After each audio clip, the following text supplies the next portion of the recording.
Hey guys, welcome back to the channel. This is a story about what if Naruto has forbidden summoning contract ancient beasts sealed. Before I start, please support for more amazing content and do consider subscribing to my channel and share this video with your friends. This is written by Evil Sheepletatsis Mu, link in the description and support writer. Let's start the video. All black, first shade. There are many different types of techniques that have been created by ninja. Illusions, sword styles, hand-to-hand combat teachings, strange abilities called ninjutsu, and the art of sealing are just to name some. These are but a few of the many great techniques that shinobi equip for combat and espionage. It is because of these 5 categories and the ingenuity of the human mind that countless numbers of derivatives of techniques can be created. But there is one technique that exists within the category ninjutsu in the shinobi world that is near extinction. A technique that can help throw the shinobi world into complete and utter turmoil, like on October 10th in Konohagakure, or rise a nation up onto the mountain of victory and bring forth peace to the land like during a Megakure civil war. This type of technique is one that is not commonly used, for it is hard to find a shinobi master that possesses the technique as well as willing to pass it to another individual. This obscured and unpopular technique is both terribly strong as well as horribly dangerous. One false move could send its caster into the deepest pits of hell or raise him or her onto the highest tier of honor and recognition. The reason for the danger was that the technique was not a mindless force of nature or an incoherent mass of destructive power, but rather a sentient being. If the caster were to anger the technique, it would within its rights to utterly obliterate its caster. The technique demands honor and respect before it can be allowed to be wielded. That is one of the reasons why this particular technique is so hard to find and possess in the elemental countries. For one, it was a rare technique as well as dangerous. It was seldom that someone would run across the technique scroll on just some random moment. In fact, it was almost impossible to randomly find the technique scroll, and masters of the technique were far and in between. But it so happened that one day, one weary and dreary day, a boy with the ability to destroy impossibility and kick reason and physics to the curb did in fact do the impossible. Within his home, his small and overrun apartment, he found a scroll hidden within his floor. The scroll was small and he did not know what it was, but it was these things that changed him. The scroll altered him, morphed him into a being that no one thought could be created. The technique gave him things that he thrived for and sought. That one technique forged a man that saved life and ended strife. This technique was the art of summoning, and this is Uzumaki Naruto's story. But Naruto, like Kakashi-sensei, knows what he's talking about. One blonde-haired youth ranted to himself as he scaled the stairs to his apartment. I did in fact contribute to the mission. Who was the one that saved him from that watery dummy Thinji? Me. Who does he think saved Tsunami from those thugs? Me. Who saved Sasuke team's ass when he was being turned into a pincushion? Me. Who defeated Haku? Me. When he said the final point, Naruto's voice became very quiet. The wound of Haku's death was still deep and fresh in Naruto. The boy, or girl depending on how you looked at it, had taught Naruto something that had changed him. Haku had taught Naruto to seek out and protect those that are precious to you, to protect them with your life, and not give up until they are safe and sound. When Haku had said that to Naruto in that clearing that one morning, Naruto had taken a deep look into himself. The statement had forced Naruto to bring his whole goal into question. Naruto's goal was to become Hokage so that people would finally give him the respect that he deserved, but when Haku had told him to find precious people and protect them, he rethought his mission. It was as he stood at Haku and Zabuza's grave that he came to answer Haku's request. He would in fact find those that could be considered precious and protect them, and the entirety of the village, as Hokage. Naruto looked up into the darkening sky as he stood silently on the stairwell of his apartment building. Haku had helped him see what life was meant to be. The boy-girl had helped Naruto solidify his dream and his future. With a sigh, he sent a small smile towards the heavens. If there was anyone who deserved heaven, it was that boy-girl and his or her master. Though the man had tried to kill them, Naruto could feel that deep down Zabuza was actually a good man. When Naruto had yelled at the swordsman, he had shed tears for his dead tool. No heartless man would do that. Just then a splash of a raindrop upon Naruto's nose brought him out of his thoughts. Naruto outstretched his hand and felt several more fat droplets strike his open flesh. Cringing here, he shouldered his pack and began his trek up the stairs anew. By the time Naruto came to his front door, it had already begun to downpour. Naruto hated when it rained. Rain meant cold nights, wet floors, and most likely power loss. Another thing that Naruto hated was the fact that individuals still went out of their ways in order for him to feel right at home. They still took time out of their busy schedules so that they could write scrawled insults on his door and the surrounded nearby walls. Words like monster, go to hell, and demon were written on his door and walls. The least the villagers could do was at least come up with some new insults, but the lack of ingenuity was to be expected from individuals that consciously went to provoke their resident demon. I mean honestly, Naruto ranted to himself as he fished his keys out of his pack, who in their right mind would go out of their way to anger one of the most power creatures on the planet. And they call me stupid G's. Since Naruto had learned the truth, he had come to pity the villagers. At first, when he did not know the reason for their hatred, he had hated them as much as they hated him. He remembered lying in bed at night, plotting how he was going to make them pay once he became Hokage. But after he learned that what they hated was the fox, he began to pity their horrible nearsightedness. In fact, their actions only made them seem that much stupider than not. Soon he found himself giggling at their petty attempts, he just couldn't believe how stupid some of them were. Naruto quickly shook his head to rid himself of such thoughts. It was not good to mentally stoop down to their level. Sighing at his own stupidity, Naruto quickly unlocked the front door to his apartment and went inside, all the while making a mental note to buy some new paint in order to cover up the ruined door. Once inside his apartment, he quickly locked his door and set his pack upon a nearby hook. It would not do good if he let his guard down, only to be ambushed in his own home. As Naruto walked into his living room dining room, he ran through his irritations in his mind. Kakashi hadn't believed him when he had told the older man that it was in fact him that had saved Tsunami, saved Sasuke, and defeated Haku. Kakashi only smiled at his enthusiasm and patted his head like some hypocritical parent, saying, "Of course you did." Sakura had a similar reaction, albeit a little more violent. Naruto shook his head while he heated a pot of water when he remembered Sakura's reaction to his tale.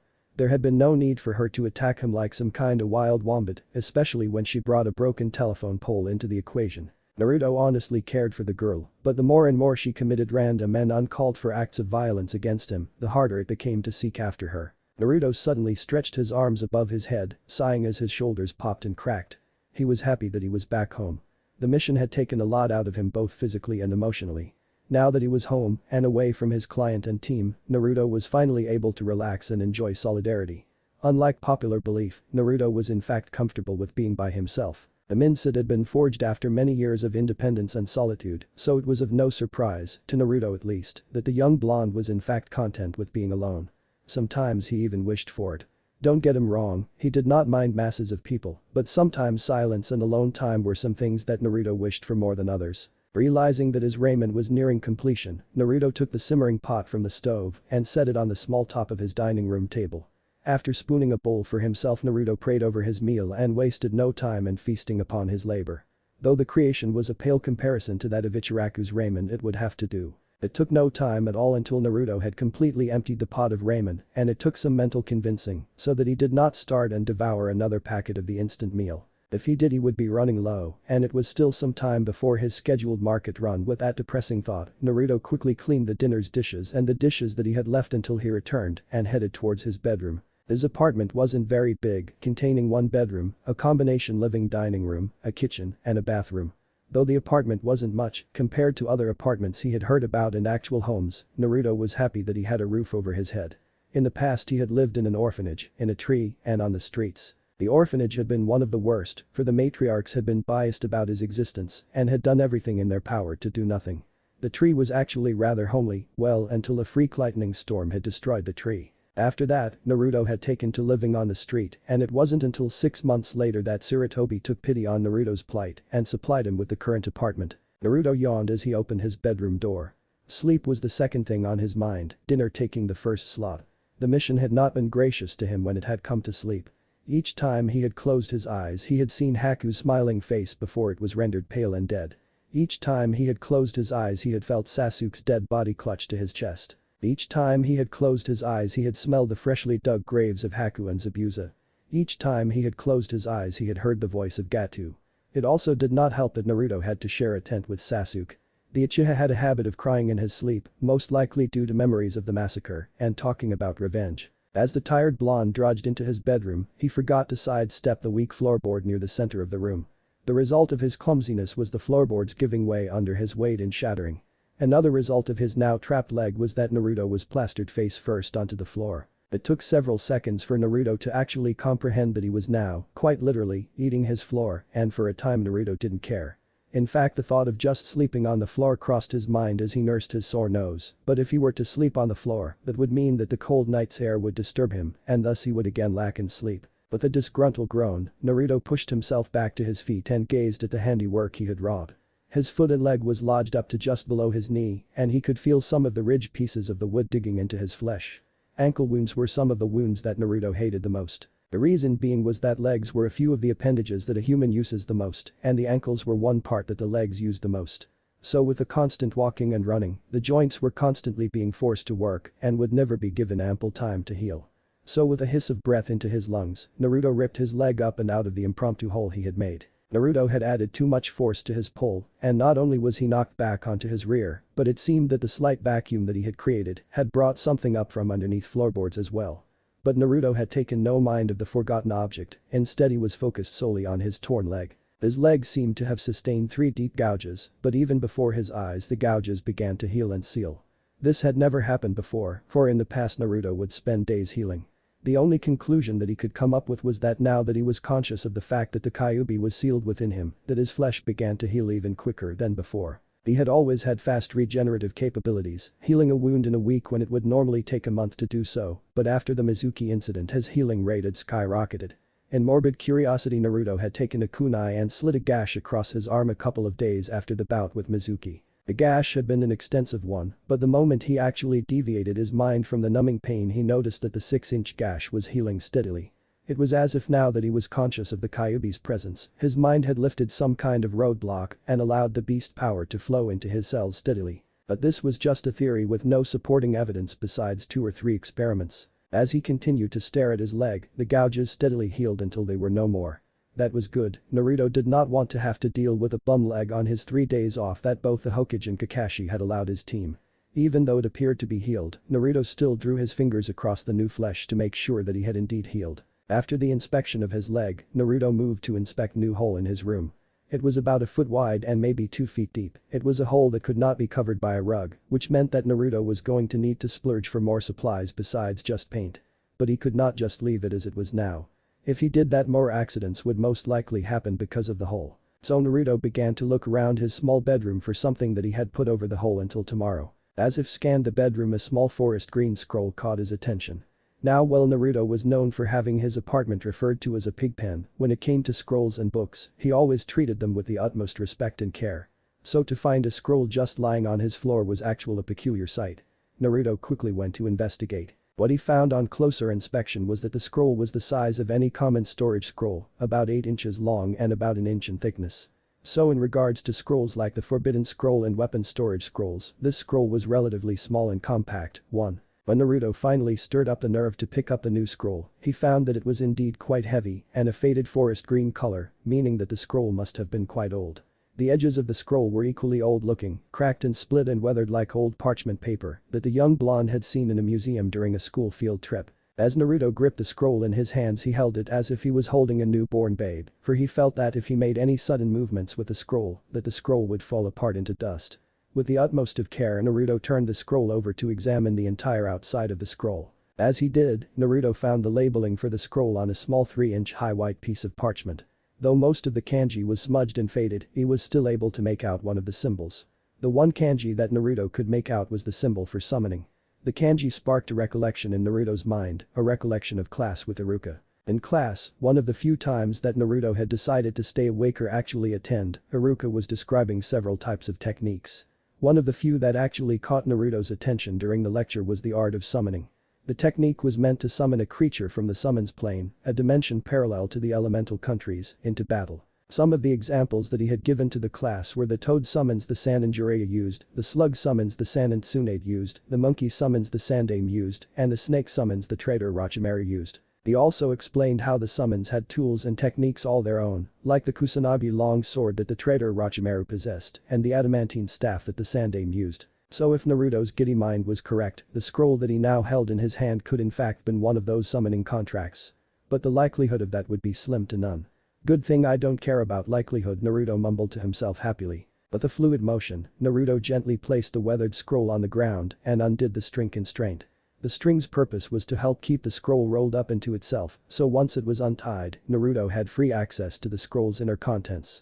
With the greatest of care, Naruto quietly began to unroll the olden scroll, marveling at how he was still able to do so without it breaking. When the scroll was finally unraveled about 10 revolutions, Naruto found a strange sight. The scroll was divided into 2-inch wide, 8-inch long sections, barred off from other sections by black borders, and at the foremost beginning of the scroll were kanji for the correct seals in order to perform the technique. Now this was the first time that Naruto had seen the inside of a summon scroll, as well as the signs needed to perform the technique, but Naruto knew that there was more to summoning than just the hand seals. As he recounted Iruka's lecture a second time, Naruto remembered that the art of summoning was a technique all of its own. In order to summon the select creature, a blood sacrifice must be given in order to allow the summoned beast into the mortal plane. But the blood was also not enough. If Naruto recalled correctly, he could remember that Iruka had mentioned that a future summoner must first sign his name and blood on the original summon scroll in order to gain the privilege of summoning. Well, that explained the barred off sections in the scroll, but what Naruto found as weird was that all of the sections were empty. Could it be that no one had signed this particular contract and that he was the first? Without hesitating, Naruto pulled a kunai from his side holster. He had been so drowsy that he had neglected to remove his ninja tools from his person even before he had fallen, or planned to have fallen, asleep. With a quick flick of the blade's tip, the young blonde formed a small incision on his right index finger, the hand he was most prominent in writing with. With the small flow of crimson blood, Naruto hastily began to write his name on the cream-colored parchment. As he finished his name, a childish smile made its way onto the boy's face. Working quickly, Naruto dabbed a little bit of blood on each of his fingers on his right hand and smashed them just below his name. From then on, everyone would know that this signature was the authentic signature of Uzumaki Naruto, too. Biggle at his own cleverness, Naruto stood up and began to prepare himself for the technique. Thoughts of what kind of creature he would conjure ran through his mind. Speculations of dragons and mystical birds tickled his nerves. Maybe he would summon a great genie, or maybe he would be bringing forth a mighty titan. The terrible flash of lightning and the sudden roar of thunder broke Naruto's fantasies and sent him reeling to the floor. Luckily, he angled himself so that he did not topple onto the old unraveled scroll. When Naruto finally caught his breath, he turned to his bedroom window and cursed. Due to his new discovery, he had neglected to realize that the winds had picked up and that the rains were battering his apartment building. This only meant that soon his power would fail and he would be plunged into darkness. This was a common occurrence. When a thunderstorm struck, the landlord of his apartment would always shut off power to his apartment during storms, probably some tactic to instill fear into the young teen. The opposite was the actual outcome. Because of the sudden and somewhat predictable power outages, Naruto had in fact come to enjoy the dark and the thunderstorms. He thought of them as his own personal symphony and band. The storms would roar and bellow just for him, it seemed, and during those times Naruto would feel that he truly had someone with him all the time. It was like he was with the someone, hidden within a port during the raging storm. 3. The thought of postponing his discovery until morning crossed the blonde's mind, but the giddy fantasies only seemed to capture him again when he contemplated leaving his journey half complete. So, brushing his retreating thoughts aside, Naruto got back to his feet and prepped himself for the drain on his chakra coils. Taking one last glance at the scroll to ensure that he was in fact using the correct hand seals, Naruto began to channel his chakra.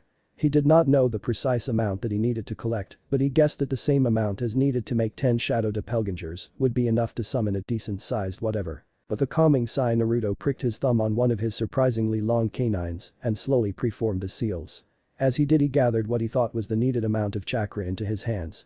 His eyes flashed open with an aura of command and he bellowed forth, "Art of Summoning." As he did, he slammed his palm upon his bedroom floor and marveled at the intricate seal that rocketed forth from his palm. The boom of thunder broke Naruto's concentration on the summoned area, and the sudden darkness, caused by the landlord deciding to cancel the power, obscured Naruto's view of the plume of smoke that signaled that the summoning ritual was in fact a success. As the darkness consumed the room and apartment, Naruto was unable to distinguish the outline of the creature that he had summoned, and the boom from the thunder had caused him to suffer from a brief fit of deafness, so he was unable to hear if the creature was making any noise. Seconds ticked by and Naruto was beginning to lose patience with the situation. He had a new toy now and by God, he wanted to know what it did. Finally his hearing began to return to him and what he heard was silence.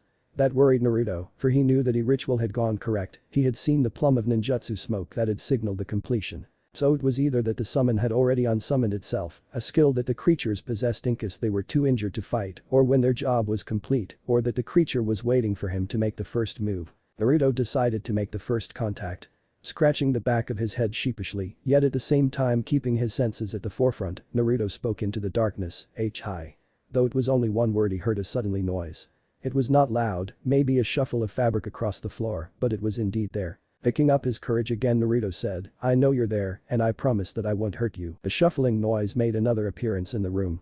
Now Naruto was sure that he had in fact summoned something. As if to solidify his resolve, a small voice echoed in the darkened room. "Why you promise?" It was a small, young voice, and if Naruto was correct, it sounded like a young girl's. The voice reminded Naruto of himself when he was young, when he was still not trusting of most people or shy to new people.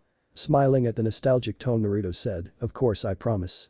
That's my Nindo, and I never go back on my Nindo." There was a silence between the two individuals, and as Naruto's patience began to wear thin, he had to remind himself that the creature before him was shy and he was going to need to give it its time. As if to stem his boredom, the light suddenly flashed back on. It seemed that the landlord thought he had suffered enough and had decided to end his torment. What assaulted his senses was a squeal of fright and the sounds of the creature bumping into the few fixtures of his bedroom. Naruto too was blinded by sudden influx of light. He shielded his eyes from the invading light, whispering a curse at the bad timing of the landlord. When Naruto's eyes finally became accustomed to the influx of light, he found that his summon was missing. He looked to the left and to the right and still did not see his new toy. It was until he heard a soft groan from underneath his dresser that Naruto realized the location of his toy. It seemed that when the lights had gone on, the creature had been startled and had rushed towards the only dark area of the room. Underneath the 4-drawer dresser. Naruto was about to advance towards the dresser, but something inside of him told him to stay where he was, about 10 feet away from the dresser. As time ticked on and as the frightened creature stayed underneath the dresser, Naruto finally decided to take action. Realizing that his bed was now just behind him, Naruto sat himself down on his floor with his back against his bed and faced the dresser. As he sat, thoughts of what the creature was invaded his mind again. Since the creature was now hiding under his dresser, it was safe to presume that the creature was small in size, or at least able to change its size. That still left the question of what the creature was in Naruto's mind. Could it be a cat? Could it be a lizard? Could it be a dog? Could it be a bird? What could the summon be? Then something caught his eye, movement from underneath the dresser. It was subtle, a sound of fabric-like shuffling, but there was definite movement. With bated breath, Naruto waited as the summon decided to show itself. First came a slender appendage, then another, and then finally a head. But as the entirety of the summon made its way into the light, Naruto gasped in fright. For there before Uzumaki Naruto was his summon, a rather large and hairy spider. The spider was about the size of a large dinner plate, maybe a foot in diameter, and when standing about 6 inches high. Its many eyes, small and pitch black, were trained solely upon Naruto. Its advance was slow, steady, and its long tubular legs made short time over the distance. As Naruto stared into its face, he saw the large fangs that made up the beast maw. They glistened in the room's light, and as the beast advanced, Naruto would have sworn that he saw a glob of venom drip from the curved weapons. Its fur, or hairs, or whatever covered its large body, was a deep earthy brown color with spots of black, perfect for blending into the night. By now the beast was no more than 3 feet away from the now trembling Naruto. His mind was aflight with horrible scenarios about the monster and himself. He envisioned himself being devoured by the small creature, ingested by its hairy and fanged mouth, and suffering mindless pain all the while. It was nearly driving him mad as the spider advanced even closer still. He had unleashed something horrible onto the world, and now he was about to leave it. Naruto clenched his eyes shut painfully as he waited for his end. He waited and waited, but still nothing happened. Maybe the beast had become bored with him and was now off to find a new victim to devour. So Naruto placed his luck on the line and slowly opened his left eye a fraction to see if the beast was still trained solely on him. To his slight surprise, the spider had lost its interest in him and had decided to inspect the scroll on the floor. It stood over the scroll just as Naruto had, and with one of its many front legs, it began to trace out Naruto's signature. To Naruto it seemed odd that instead of focusing on the plump and juicy human, the spider had went to the inanimate and inedible object. Naruto noticed that the distance between them was wide enough that he could most likely make it to the door and out of the apartment before the beast decided to make him a nighttime snack. Moving forward slowly, so as to not recapture the spider's attention, Naruto snuck onto his hands and knees. The plan was to creep towards the door on all fours so as to not make much noise. So with the utmost of care, Naruto placed one hand in front of the other and began to inch his way slowly to the door. What Naruto did not know was that spider's main sensory organ were the hairs that covered their bodies, the same hairs that were extremely sensitive to vibrations and movement. The moment Naruto's hand made contact with the floor's surface, the spider stopped its investigation. Naruto noticed and began to move even slower in hopes of quieting his movements even more. As Naruto's knee descended upon the wood, the spider turned until it was facing Naruto. The poor boy nearly choked on his breath as the spider made its way slowly towards him. His waking nightmare from mere moments ago began to rerun through his mind, and once the spider was just before him, he ended his breath. Seconds ticked by as the large spider gazed up at him, its many beady black eyes being burned into Naruto's memory until the day he died. Finally, when Naruto was about to pass out due to lack of oxygen, the spider raised one of its many forelegs up towards Naruto's face. It reached higher and higher, but fell short of actually reaching Naruto's face. The blonde's eyes crossed as he focused on the appendage. It was so close that it could easily reach out and touch the leg. Then, much to the blonde's shock, his hand rose on its own, and his lone finger poked the tip of the spider's leg. Much to Naruto's wonder, it was the spider that fled back in fear. Once their bodies had touched, the spider had shot back 2 feet, and the sound of heavy panic-like breathing could be heard from the creature. It was then that Naruto realized that the spider was just as afraid of him as he was of it. Just like before, the spider made its slow advance towards its summoner, its long brown legs creeping forward. When the spider was the same distance away from Naruto as it was before, it reached out its leg again in hopes of touching its summoner again. Shyly, Naruto did the same, and once again the two made contact. Instead of shying backwards as it had before, the spider reached up its second frontmost leg and began to caress Naruto's lone finger. Awe touched Naruto as he realized that the spider's short hairs were soft and pleasant.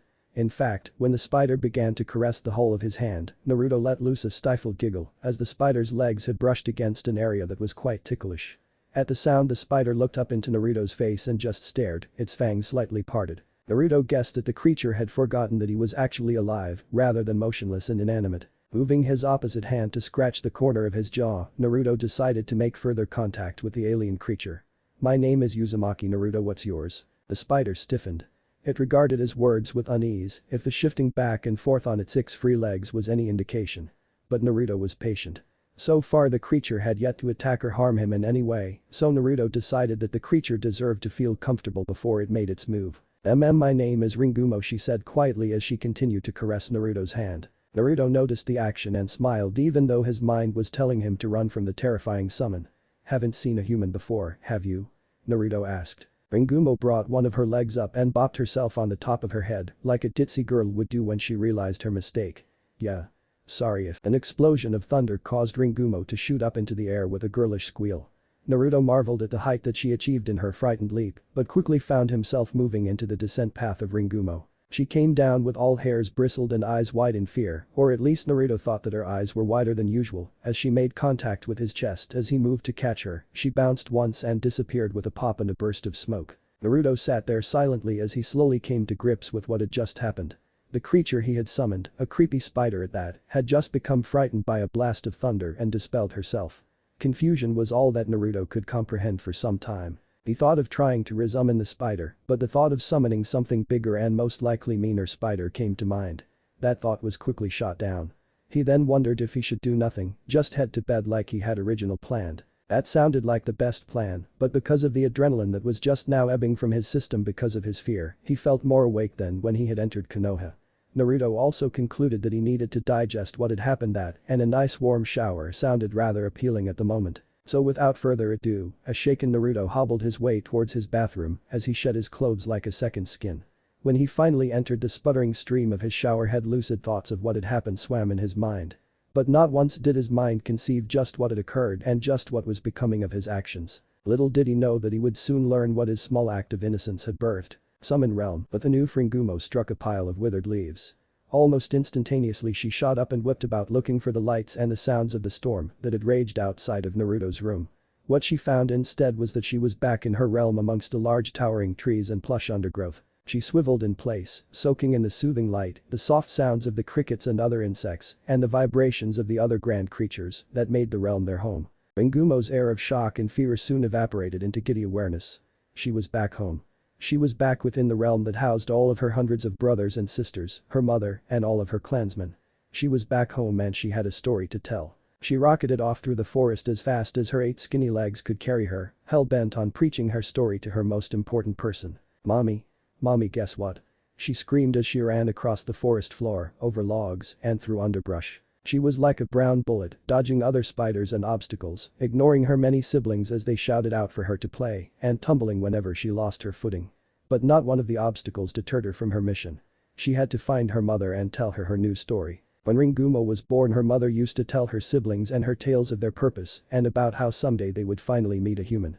Her mother would weave stories about battles and victories to come and about how the great spider clan would help change the world. What the young spider did not know was that her mother told those tales to her siblings and her for a means of silencing them for bed. It was true that an old prophecy was issued by the Grand Elder that they would in fact help bring a new age to the human plane, but that prophecy had been given to the Grand Elder Spider more than 1,000 years ago, and the likelihood that the prophecy would come to fruition was little if not zero. While Ringumo did not know that the tales her mother was feeding her were false, she had fallen in love with them. That was one of the main reasons she took to adventuring most of her days. She wandered about the forests, lakes, caves, and deserts in hopes of finding a clue as to the beings known as humans. Now that she had finally met one, she was hell-bent on telling her mother. The large depression in the landscape came into view. It was deep, around 5 human stories down, and at the bottom of the massive hole were greens and fallen leaves. Ringumo screeched to a halt, albeit clumsily, near the rim of the gigantic bowl-like depression. When she finally regained her footing in a frantic thrashing of her many limbs, she scampered around the rim of the bowl. Her destination was her family's large tree home, and she was undoubtedly sure that her mother was there either taking care of clan matters or relaxing in one of the hot spring baths at the foot of the large tree.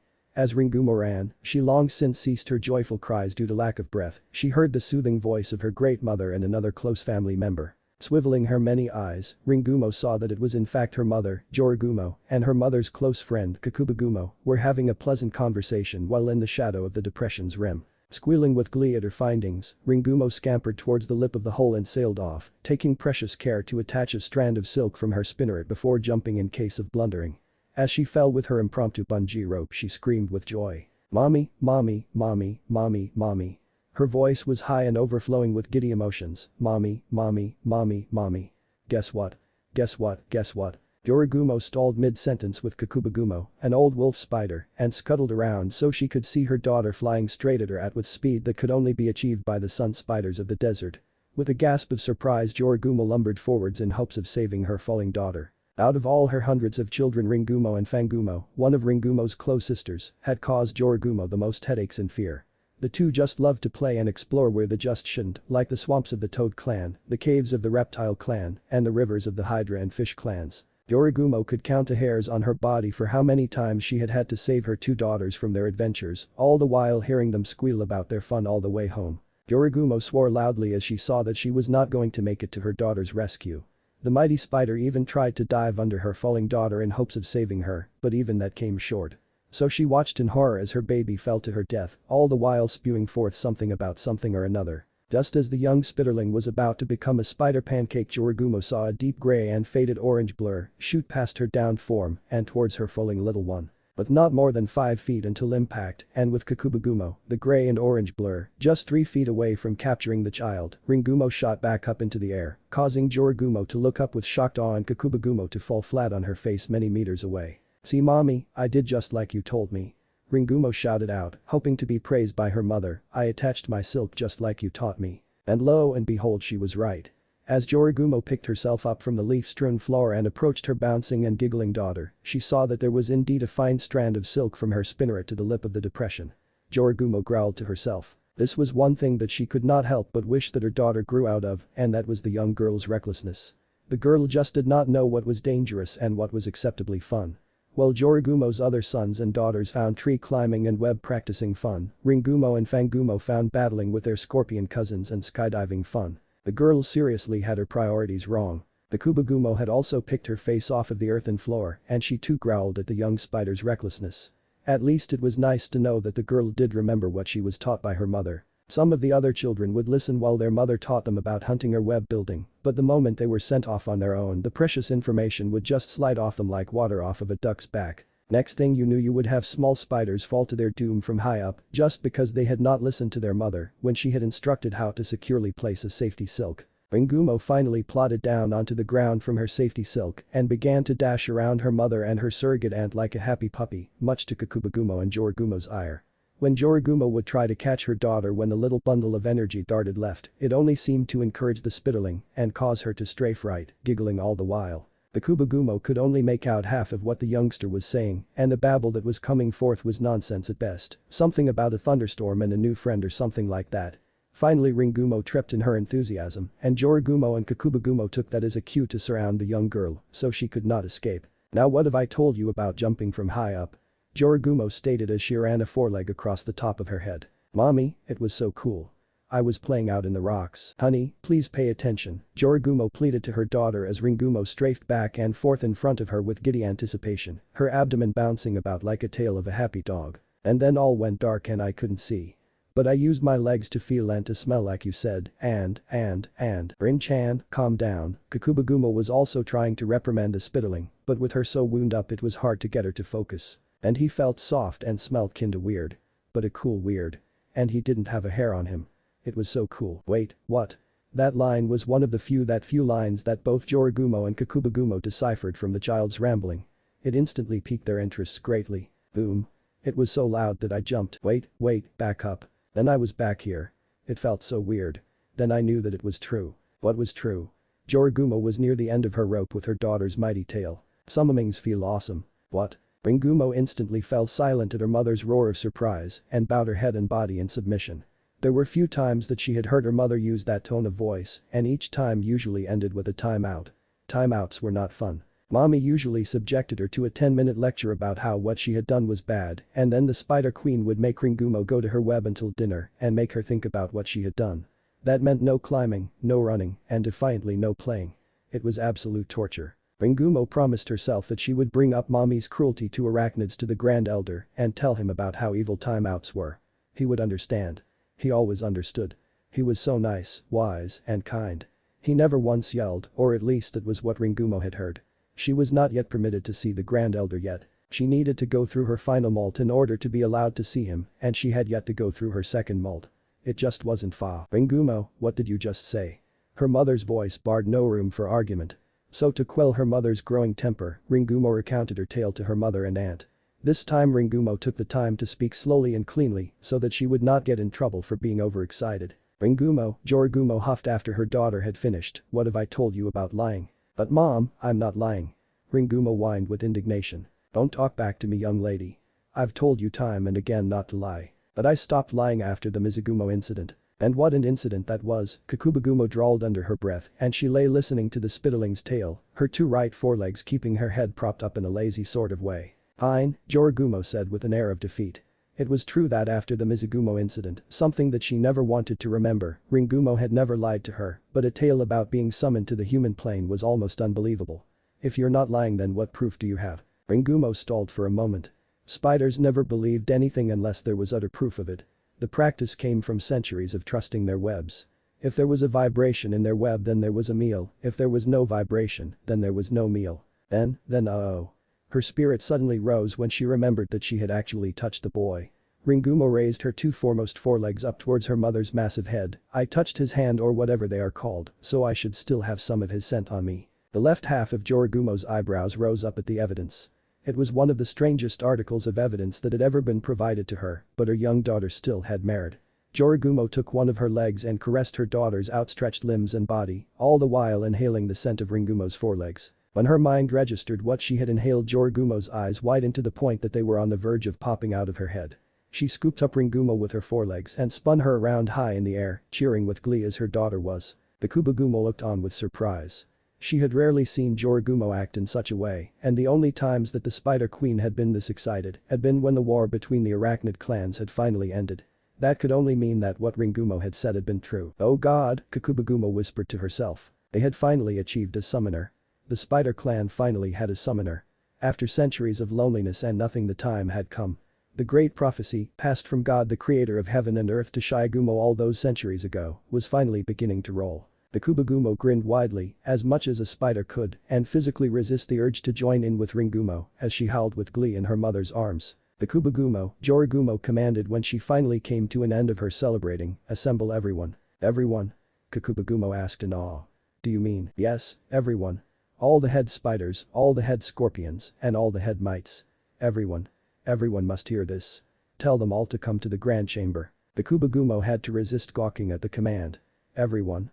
Though the great spider wars were over, there was still a bitter tension between the scorpion clans and the spider clans. The mites and the ticks were indifferent and probably the most mature of the three major clans. The ticks and mites understood that the war was over and that all thoughts or ideas of suppression or supremacy should be dealt away with. They understood that these thoughts would only lead to more division and heartache if not more war. The mites and ticks thought that the large grudge that the head of the Scorpion clan held against the Spider clan was rather childish, while at the same time thought that the refusal of the spiders to notice their own wrongdoings was pompous. It was the ticks that abstained from debates between the two and usually stayed silent. But even with the bad blood between the two great tribes, Kakubagumo knew that this information needed to be dispersed without delay.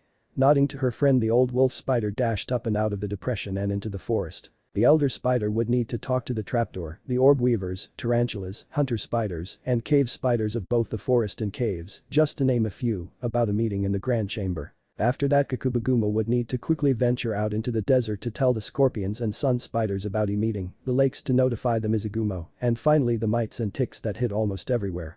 Overall, the endeavor would take about 3 hours to complete and about another hour for all parties to meet up in the desired location. Ringumo looked up to her massive mother from her position on the forest floor. She saw a sparkle that she had only heard stories of within her mother's many eyes as the older spider looked out in the direction of Kakubagumo. "Mommy," Ringumo said, getting her mother's attention, "did I do good?" "Yes you did, honey," Joragumo answered as she pet the top of her daughter's small head, causing the young girl to purr much like a feline. "Thanks, mommy. I love you." Joragumo smiled fondly at her daughter. "I love you too, honey. Now, hop on," she said while allowing her daughter to scamper up her leg and onto her back. "Where are we going?" Ringumo asked her mother as the large spider daintily climbed up the large depression. "Remember how you always wanted to meet Shigumo-sama, for?" Joragumo asked rhetorically as she headed towards the center of the large forest. "Yes." Ringumo shouted boisterously. "Well, I think that the Grand Elder would like to meet you too and hear your story." At hearing that she was going to see the Grand Elder, Ringumo's eyes grew larger and larger until they nearly encompassed her entire head while she began to whoop and cheer. The Joro clan of spiders were the current rulers over all of the other spiders because of their shape-shifting abilities, the same ability that allowed Ringumo to enlarge her eyes for the optimal cuteness. Their abilities literally allowed them to look like anything or anyone as long as they had at least one droplet of blood from said person or species. So during the Arachnid War, the Joru clan easily disguised themselves so they would appear like other spiders or arachnids for spying and assassinations. It was one of the main causes for the war's end, as well as one of the main reasons why the Joru clan was feared, revered, and hated. It was also the deciding factor as to why the Joru clan was given leadership over all the spiders and why Joragumo was decided as the head over all other arachnids. As Ringumo cheered for her good luck and shouted her thanks to her mother, Joragumo smiled as she trekked through the forest. Joragumo was just as giddy as her daughter to see the Grand Elder. He was a male above all other males, and not just in stature. It was rare to be allowed an audience with the prophet besides Kakubagumo, who had a relationship unlike any other with the male. Joragumo had only talked to the mighty spider no more than 5 times in the past, while Kakubagumo was granted special clearance to talk to the elder spider whenever she so chose. Shigumo's voice was always the most comforting, his stature was one to respect, and he was the most kind and knowledgeable. Joragumo had burst forth from the forest without realizing it, and before her stood something that took her breath away, no matter how many times she saw it. Before her and her daughter was a tree so tall that the clouds bowed to it. It reached high into the sky, parting clouds and brushing the sun.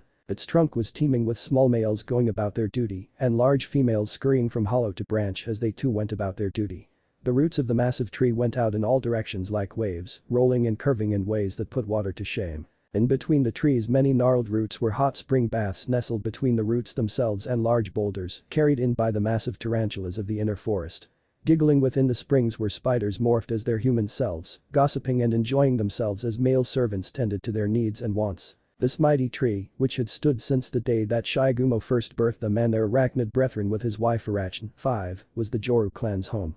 Joragumo and her 300 sons and daughters were graced to call the innermost sanctum their personal quarters. Several other massive and impressive trees were also found in the surrounding area, but none were near the sheer size and mass of the Joru clan tree. The other trees were homes to other spider races, like orb weavers, jumping spiders, crab spiders, link spiders, and venom spiders. "Mommy, why are we back home?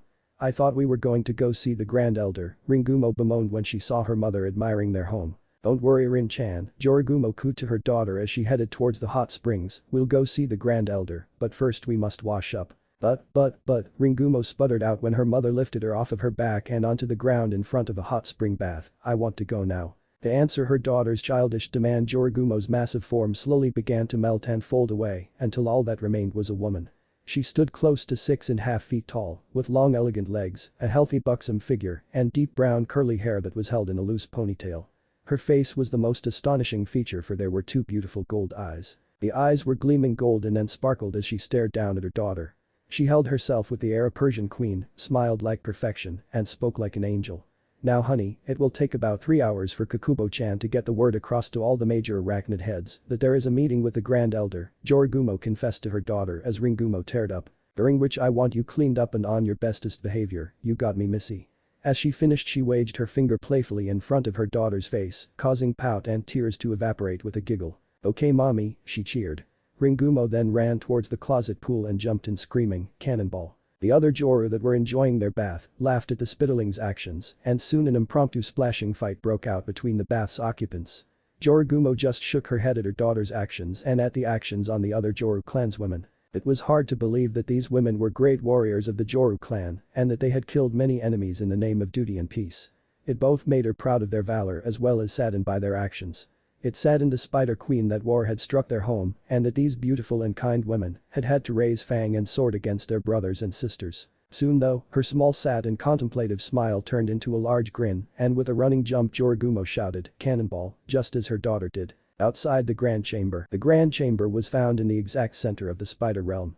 It was a mighty enclosure dedicated solely to the father of all arachnids, Shigumo the Grand Elder. The chamber was hidden underground with links to each of the 4 main sections of the Spider Realm.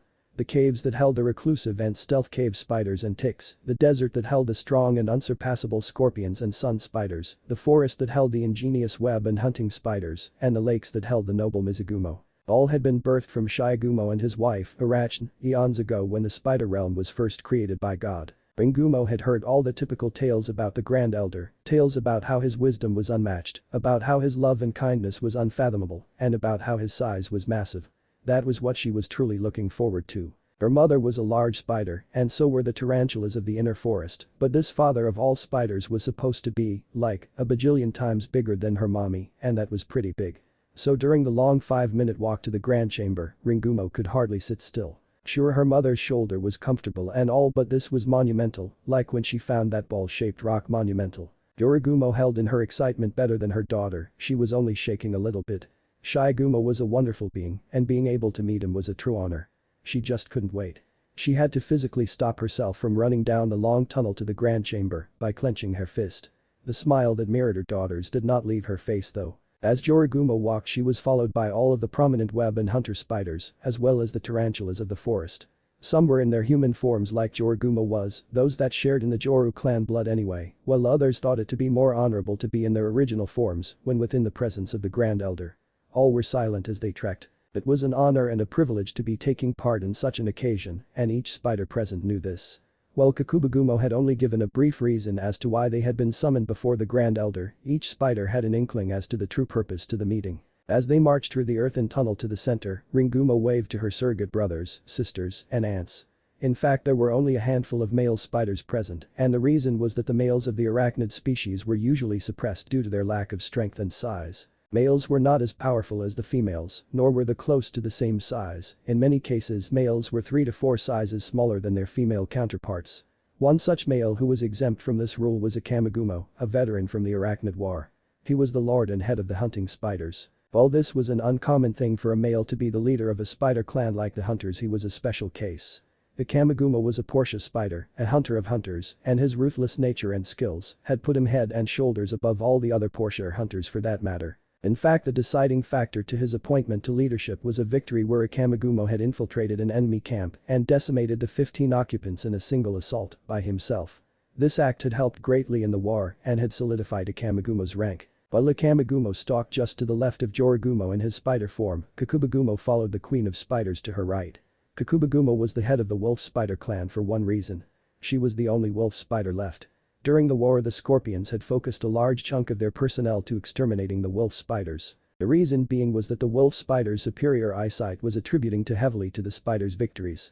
So in 1 month's time the scorpions and their allies had destroyed most of the lone hunters. All but Kakubagumo had been killed. She held no ill will towards the scorpions or those that had contributed to her clan's eradication. When asked why she said that she was happy it had happened to her because she knew she could handle the heartbreak. She did not know if any other individual could handle the loss as she did. This did not stop her from weeping every so often at night when she thought that no one was looking, but what was done was done. There was no way to rewind time. The troop of spiders had now reached the opening to the Grand Chamber and all stalled before entering. Yorigumo sighed through pursed lips, mentally preparing herself for what was to come. While she was near giddy to see the Grand Elder, she was not giddy to see many of those that felt that she was inadequate to lead. Some of the scorpions thought as much and ever some of the cave spiders. The scorpions and the cave spiders felt that their lots and territory contradicted with their abilities and they felt like they had received the short end of the stick when it came to living arrangements. Yorigumo had tried to reason with the high-tempered scorpions about how the desert was best suited for them and even offered some of the forest as their territory as well. Alas, the scorpions felt that the gift was a pity gift and an insult to their abilities. The scorpions were a very proud race of arachnids, feeling that their hardships of the desert had made them out to be a more understanding and tough race. The cave spiders had a similar mindset but were happy with their home. They only wished that they would be given credit to their abilities of stealth. The ticks and mites were indifferent to the main races as well as the Mizugumo. The ticks just went about their lives doing what they did best. Sucking blood and being unseen. The Mizugumo did the same as the ticks and mites and lived away from the arguing within their large lakes. The only difference that the Mizugumo held with the main branch of the spider clans was that the females of the forest spiders were the prominent members of the race. In the Mizugumo society it was the other way around, the males ruled over the females. In a sense the Mizugumo were much like how the humans were rumored to be. The Mizugumo felt slightly offended by the traditions of the forest spiders, but their high intelligence had taught the Mizugumo to understand the traditions of the Joru were the Jorus and the traditions of the Mizugumo were the Mizugumos. Yorigumo brushed off such thoughts like dust of her short length, low-cut black and gold kimono. This was neither the time nor the place to be thinking about their family's discrepancies and differences. Today was a happy day and should be treated as such. Sighing once again to calm her nerves, Yorigumo turned her head slightly to fix her daughter with a stern glance. "Remember what I told you," Yorigumo reminded. "That I must be on my bestest behavior." Ringumo quipped from her shoulder-side seat. "That's my girl," Yorigumo smiled as she rubbed the top of Ringumo's, just as the young Spitterling liked. The smaller Spitterling giggled as she moved her head to her mother's hand. The other spiders looked on with small smiles. The young were loved in the arachnid community. They were guarded, revered, and taught so that they could grow up to be strong and honorable adults and carry on the race's traditions and teachings. The spiders present chuckled and giggled at Ringumo's playful nature, but sobered immediately when their queen turned and faced the opening into the grand chamber. Without a single word to her brethren, Yorigumo stood to her fullest and marched into the presence of their elder and prophet. The chamber was rightfully titled the Grand Chamber. No other chamber could have even hoped to house Shigumo's enormous eyes. It was a perfectly circular structure, with golden webs lining the walls and floor. On one half of the chamber were 4 tunnels spaced evenly amongst themselves. One tunnel looked made up of sandstone, this tunnel lead to the desert. One tunnel was dark to the point of blindness, this tunnel lead to the caves. One tunnel looked to be made up of brown earth and tree roots, this tunnel lead to the forest. The last tunnel was more of an underground river for it had no floor. Instead the tunnel's floor was made of a crystal blue river, this tunnel lead to the lakes. All the tunnels funneled into the chamber and before the tunnels was the Grand Elder. His size was something of myth. He was anchored to the chamber's floor by strands of his own silk and oil. The oil was an oil produced by spiders to allow them to walk across their web without being stuck. The oils were old and had solidified through the years until it had formed into a sort of cement. In all honesty he appeared to be a mountain-sized statue rather than an all-seeing and benevolent prophet. His many hairs that covered his body were snow-white and cover his legs, his head, his chest, and his massive abdomen. His size literally rivaled that of a large mountain, towering over even the gigantic tarantulas. It had once been rumored that Shigumo was so big that when God had wished to talk to him, all Shigumo needed to do was stretch up and he would be past the clouds and at the foot of God's throne. His 8 eyes had long since been fogged by time. The only eye that he could see from was one lone ruby red eye near the bottom left. It was said that the wolf spiders had received their eyes from Shigumo, just like how the jumping spiders had received their strong legs. In fact each arachnid could trace back their more prominent and blessed skill back to the father of spiders, the scorpion's armor, the Joru's shape-shifting, the tarantula's size, the orb weaver's web, and the tick's bite, all were said to have come from the ancient spider's genetics. Speaking of the other great arachnids, Yorigumo inclined her head to her sisters as they too entered the grand chamber. The scorpions were first to enter after the web and hunting spiders. They lumbered forth with their equally enormous eyes. While most were not as big as the tarantulas, most were near 20 feet long and around 5 feet tall, with even taller tails. And these scorpions were suppressing their true size. Just as Yorigumo had leader-specific section of spiders in the grand chamber, Itamisori was the leader of the scorpions. She was a massive emperor scorpion, rivaling Yorigumo when she was in her spider form at full size, with a glistening black outer skeleton and gigantic claws. The scorpions were not like spiders in the sense that the scorpions were not able to transform into a human form, and because of such the scorpions took great pride in their claws and stingers. Yorigumo inclined her head to her co-boss and got a reluctant nod in return. Behind her were many of her brethren, as well as some of sun spiders that also lived within the desert. They were fast runners, faster than any of the other arachnids, and feared for both their speed and their impressive jumping abilities. Another thing that was unique to the arachnid summons was that while there was a true leader to the whole race, there was a total of 3 boss summons. One for the ticks and mites, one for the spiders, and one for the scorpions. There were also sub-bosses that were the heads of select section, so both the spider clans and the scorpion clans. One example is a Kamagumo would be considered a sub-boss, as well as Kakubagumo. The arachnid war had been over who should be the rightful leader, the arachnid clan as a whole, with the now dead ex-scorpion boss as the leader to the opposing faction. The Tamasauri had taken the helm of leading the scorpions after her mother had been killed and the war silenced. Each boss summon dictated their specific race with all major issues and complaints going to Yorigumo to overlook. After the scorpions and the Tamasauri had entered the chamber, next to enter were the cave spiders. Because of their lack of eyesight they walked slowly and with calculated steps using their sensitive hairs to help them along. Out of all the arachnids they were the calmest. Years of darkness and blindness had taught them as much. The ticks and mites were most likely with them, but in all honesty Yorigumo could not see them or find them due to their small size. She just shrugged it off. If they were not there then they weren't, no way around it. Finally the Mizugumo swam from their tunnel and into a pool that was found near where Yorigumo was standing. The only visible part of the Mizugumo was their air sacs that covered their abdomens. Luckily the water that they swam in was crystal clear, so those that looked into the depths of the pool would be able to see a distorted image of the Mizugumo. Yorigumo nodded to both the cave spiders, though she surmised that they did not know it, and also nodded to the Mizugumo, who nodded in return. When the silent introductions were complete, Yorigumo turned her eyes back upon the silent and magnificent Grand Elder. Scurrying to and fro about him were old and large attending male orb-weaving spiders. Once they had grown to a certain age, and if they were not eaten during a mating ritual, the older male orb weavers were assigned to be the servants to the Grand Elder. Their tasks consisted of feeding Shigumo, cleaning him, and keeping him company until they finally died. It was a noble task, and all orb weavers looked forward to the day that they would be able to serve their father until their dying breath. Now was the moment of truth, and though Yorigumo had talked to the Grand Elder on several occasions, the thought of waking him still sent shivers down her spine. Taking a deep breath, Yorigumo knelt down before the ancient spider and bellowed forth, "O Grand Elder, please awaken, for we, the Arachnid clan, your faithful children, wish for your guidance." Nothing happened immediately, but all the arachnids in the chamber knew this. It would take several seconds for the mountain-sized spider to awaken, but watching him as he awoke was a show all in its own. Slowly a vacuum of air was drawn into the creature's lungs, causing many of the arachnids present to dig their legs into the ground lest they be inhaled as well. Immediately after a gust of wind, exhaled breath, nearly blew most of the spiders off of their feet. This continued for several more breaths until the 8 enormous eyes snapped open and focused up the much smaller summons. All eyes were a light pink, except for the one ruby red eye that still held its light. At recognizing his children, Shigumo began to move. He shook his head slowly, causing large sheets of solidified oil to fall to the ground and shattered with a large crash. His long and massive forelegs shook off the solidified oil as well and stretched to regain circulation. With his limbs back to as they should and with his eyes open, Shigumo came to complete awareness. Realizing that he had company, Shigumo blinked and stared down at his legacy with his lone red eye. "O Grand Elder, we beseech you to." Oh my, Shigumo chuckled, shaking the chamber to its foundation. "What have I told you about formalities, Jori-chan?" "But sir." "No buts, young lady," Shigumo berated with mirth. "Just call me Jiji. Nothing more, nothing less." Yorigumo blushed at the request, and the other arachnids shifted uncomfortably as they stood. It was a strange request by one so great, everyone thought. They believed that if anyone deserved a title, the Grand Elder should. He had been the source of their being. "Yes, Jiji-sama. That's better," the massive spider hummed to himself as he inspected all who were present. Oh my. What is this?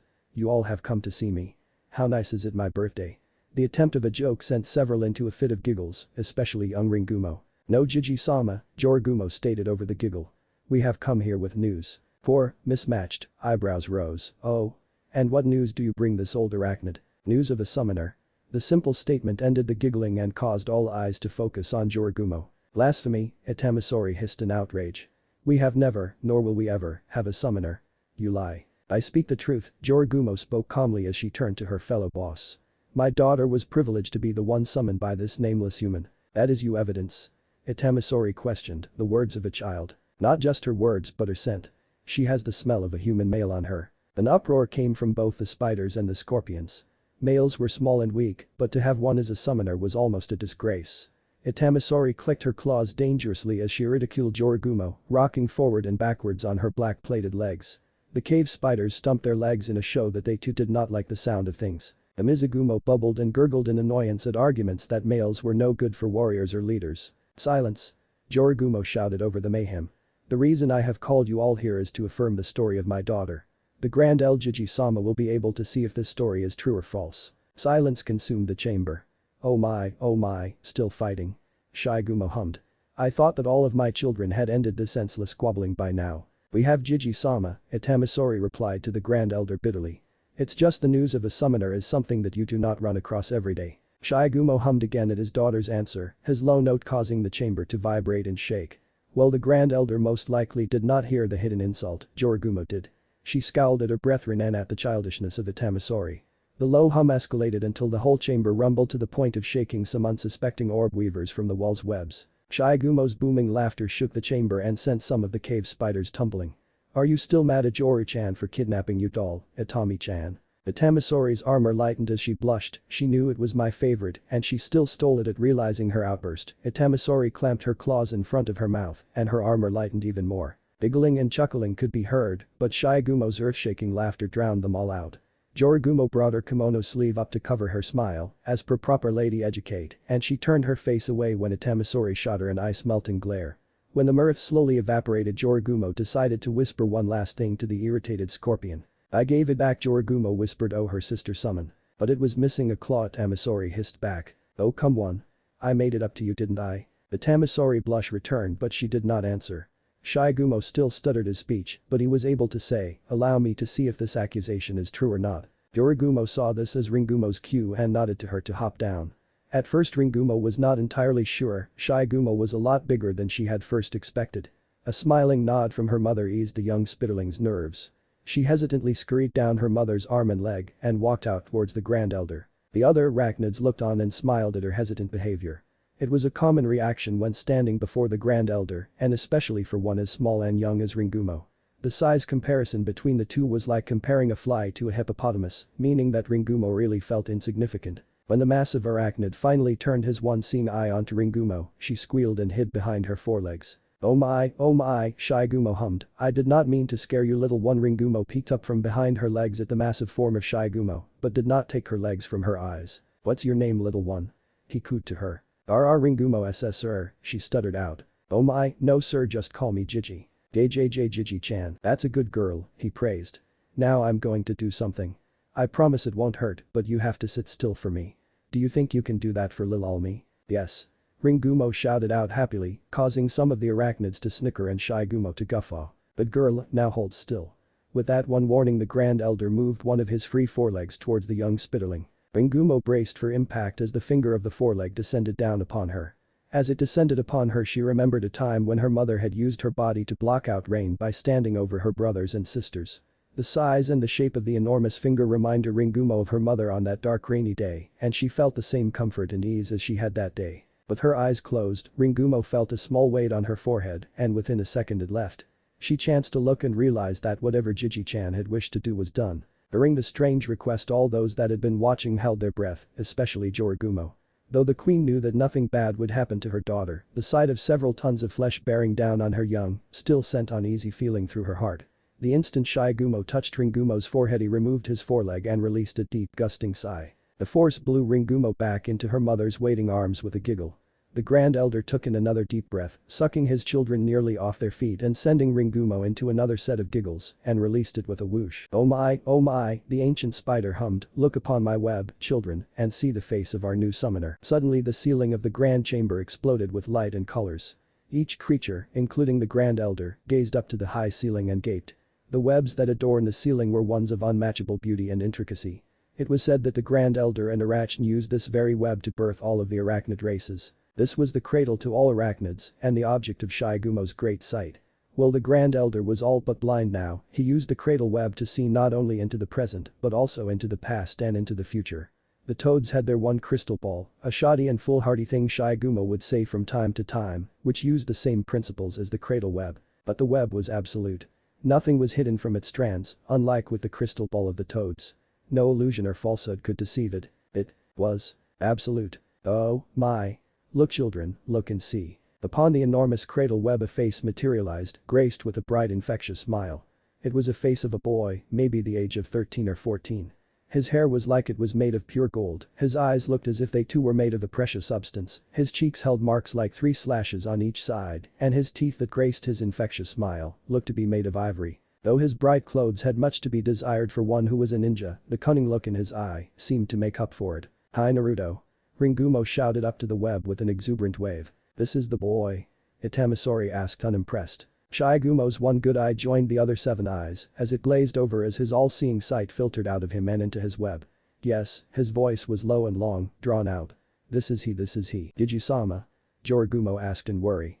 She had never seen the Grand Elder acting as such, and it worried her slightly. The images of the web melted away and began to show a boy alone on a swing, staring out at the other children as they paraded about with smiling faces and family members. His sapphire eyes were cold and dark, weighed down by sadness and loss. The image showed some of the adults sending mocking glares and subtle smirks. They seemed to enjoy the boy's sadness and woe. They encouraged it. The image refocused on the boy as he sat staring wistfully at the families and their joy, and a deep shadow began to form around him. The shadow exploded outwards, engulfing and consuming the landscape and the smug smiling faces until all was cloaked in the darkness. Oh my, Digi-sama," Yorigumo asked as she gazed up at the lone figure of Naruto, "what does this mean?" As if to answer the Spider Queen's question, the image exploded yet again with fire and lights. All around the boy images of hell and destruction flickered about. Visions of war and dying men ran across the web with Naruto at the epicenter. Ringumo screamed with fright and hid with her mother's breast. The other arachnids were also looking on with awe at the images. Soon a figure made itself known in the center of the image, towering over Naruto's smaller body.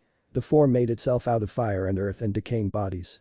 It grew tall, taller than the tarantulas, and before the arachnids could brace themselves a lone glowing red eye consumed the web. It swiveled on the web surface, taking in all that stood below it. Soon it focused on Shigumo, and Shigumo focused on the eye. Oh my, Shigumo muttered. "So that is where you have been hiding." The images of death and war instantly dissolved, as did the blood-red eye, and again the web showed the blonde-haired boy standing alone as a crowd of men, women, and children stood in a line with their backs to the boy. They took no notice at the boy as he shouted at them, pleaded at them to notice him. They just continued to stand with their backs to him. Only a handful of humans took the time to turn and recognize him. A young man with a scar marring his face, an old man with a wide-brimmed hat, and a young girl with pale lavender eyes. The image melted again and showed the same boy standing before a crowd of angry faces. The faces were shouting at him and cursing him as he wept, begging to be forgiven. The angry humans would have none of that and descended upon the begging child with clenched fists. Blackness encompassed the web and soon the boy came into focus. He was standing in front of a store. Looking left and right, the boy performed some kind of transformation and disguised himself as a different person before entering the shop to make a purchase. The web changed again and showed the boy running from Masked Ninja with a smile on his face. Behind him was a large mountain face, covered in paint. The web changed a final time and revealed the boy with a larger than average spider standing before him. He seemed to be talking to her, but suddenly a flash of light caused the web to go blank. The room remained silent as the Grand Elder moved from his upright position to a more relaxed position. Yorigumo was slowly processing what she had seen, as were the other arachnids within the chamber. Even the cave spiders in their blindness were allowed to see the web's prophesying. Yorigumo was still unsettled by the eye, that blood-red and ill eye. It sent shivers down her spine and filled her veins with ice. But something else also bothered the Queen of Spiders. The vision seemed to hold no future images or prophecies. Digi-sama, what was that all about? Yorigumo asked with many other arachnids adding nods to support her question. That was just a few glimpses of our new summoner, he said wearily. But, Yorigumo hesitated. But what did all that mean? Instead of answering her question, Shigumo addressed her daughter. Rin-chan, he asked quietly, what is the boy's name? His name is Uzumaki Naruto, I think, she said as she touched her chin with her right foreleg. Uzumaki Naruto, he hummed to himself as the other arachnids digested the name of their new summoner. It was an unusual, but deep name. To be named after a moving force as a maelstrom was an honor, and to have a surname of a whirlpool was just as peculiar and strong. But Digi-sama, what was with all of those images? What was with the adults, the shadows she gulped, and the eye? Oh my. This boy has felt the sting of neglect. He has suffered under the heel of persecution just for being alive, the Grand Elder mused quietly. Everyone within the chamber winced at the proclamation. They too knew of the bitter taste of neglect and persecution. They were arachnids, one of the most hated creatures on the planet due to their strange forms, predatory and cannibalistic natures. Their kind was killed because of fear and hated because of their appearance. Even though the summoning spiders had never had direct contact with humans, unless they were of the Joru clan when they snuck into the human realm in order to cultivate blood to hone and complete their human forms, the spiders and scorpions and ticks still knew how their dumber brethren were treated. But what of the eye? Itamisori's curiosity got the better of her. Shigerumo paused as he collected his thoughts. He debated if he should tell his children the boy's secret or if he should wait. The eye belongs to it being old and vile. It seems to be tied to the boy, but at the same time separate from him. It appears that the hatred towards young Naruto-kun is focused solely on the owner of the eye. That doesn't answer the question, Itamisori mumbled to herself. That may be true, Shigerumo chuckled, causing his daughter to blush at realizing that he had heard her disrespecting backtalk, but it is not my story to tell you. It is Naruto's story. Just remember, he said sternly as he fixed each and every one of his children with his soul-seeing eye, that to judge someone because of something they could not control is one of the greatest sins and dishonors. Though the arachnids did not know the reason to the outburst, they nodded nonetheless. They understood what it was like to be judged because of what they were, and they understood what the pain of senseless persecution. Digi-sama, said a cave spider, I noticed that none of the images were of the future, why was that? Oh my, so you all noticed that, Shigerumo said as he rubbed his head in embarrassment. Well, the truth is that the boy's future is he paused and waited for his children's anticipation to grow, something that I just don't want to tell you right now. If asphalting was an actual occurrence then each of the arachnids would have been eating a mouthful of dirt. Jiji-sama. Jorugumo yelled at the elder spider's behavior. What? He asked shrugging his massive shoulders, a person's future is something that should not be spouted just willy-nilly. Great damage can come from knowing the fate of a man. But Jiji-sama. No, he said childishly, turning his head to the side and crossing his first and second legs. I'm not telling. Jorugumo sighed at the father of all arachnids' behavior. This being was supposed to be the wise and all-knowing epicenter of all arachnids, but he sometimes acted more like a child rather than a century-old demigod. She moved her hand and began to massage the bridge of her nose as other arachnid lords tried to get the Grand Elder to talk. All failed and only helped the elder spider act even more childish. Suddenly an unlikely source spoke up. Ringumo had found a cozy place to rest on the top of her mother's head and was watching in great amusement at the Grand Elder's actions and the other arachnid's attempts to get him to talk. She too was curious about what the boy's future held, so she suddenly threw her own 2 cents into the debate. Could you at least give us a hint, Jiji-chan? Pretty please. She said with her best puppy dog eyes she could muster due to her Joru blood. She even seemed to conjure up a quivering lower lip, but many still wondered how she managed such a feat. The other arachnids became silent at the child's plea and were stunned when they heard the Grand Elder's reply. Oh my, he cooed loudly. For you, my daughter, I will give you a small hint. All the arachnids gawked as Ringumo hopped from her mother's and rushed towards Shigerumo as he leaned down to the Spitterling's level. How could a being that could fight on par against the vilest of demons be reverted to a doting grandfather with just 2 sentences? When Ringumo stood before Shigerumo's giant head all of the other arachnids became quiet as they too wished to hear the hint. This boy, Naruto, Shigerumo began with Ringumo nodding her head obediently, is a very special boy. He doesn't have many friends. That's not good, Ringumo said solemnly. Indeed it isn't. But you know what? He's a very kind boy.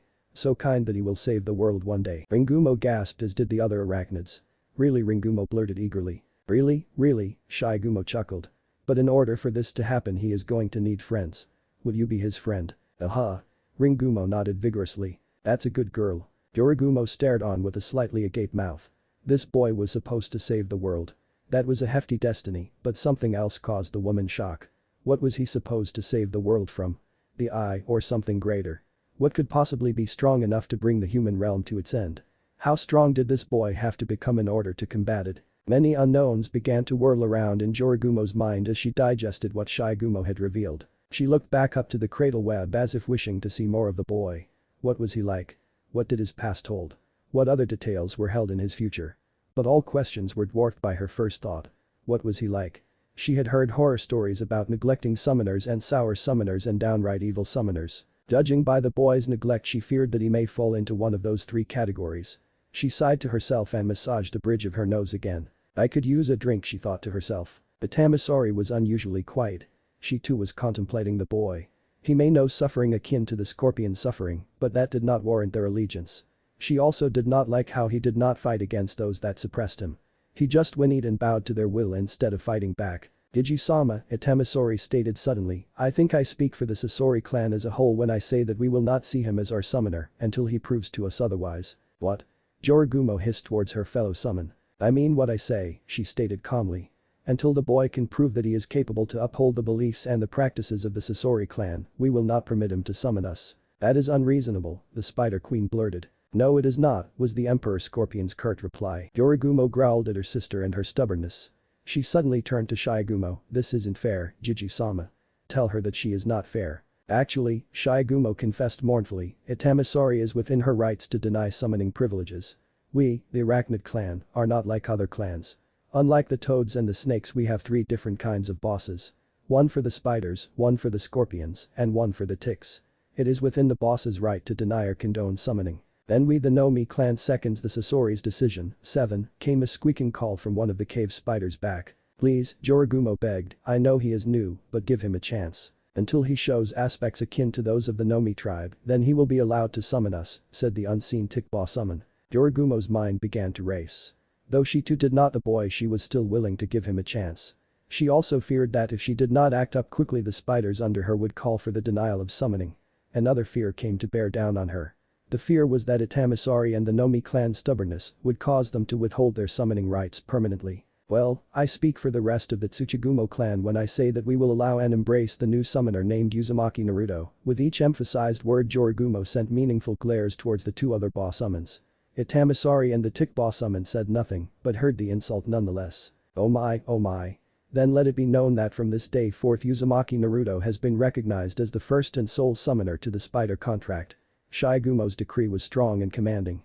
But he added quietly, and the rest of the Arachnid family in time. And Chapter 2. Sleep was always something that Naruto loved. It was comforting, refreshing, calm, and above all quiet. It was something that he looked forward to at the end of a tiresome day. In fact, there were some instances where Naruto nearly counted down the hours until he could finally fall asleep.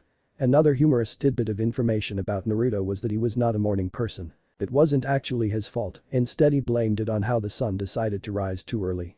Naruto was reminded of his preordained mindset when morning came. The blonde's bed was placed so that his bedroom window was overlooking most of the bed surface.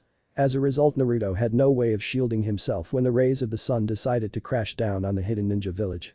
He groaned and cursed and thrashed in hopes of persuading the large blinding ball of hot air to stay hidden for another 3 or 5 hours until he was ready to awake. It seemed that his pleading did not sway the sun as it blared into his room with renowned force and intensity. Naruto groggily glared at his window from beneath his pillow.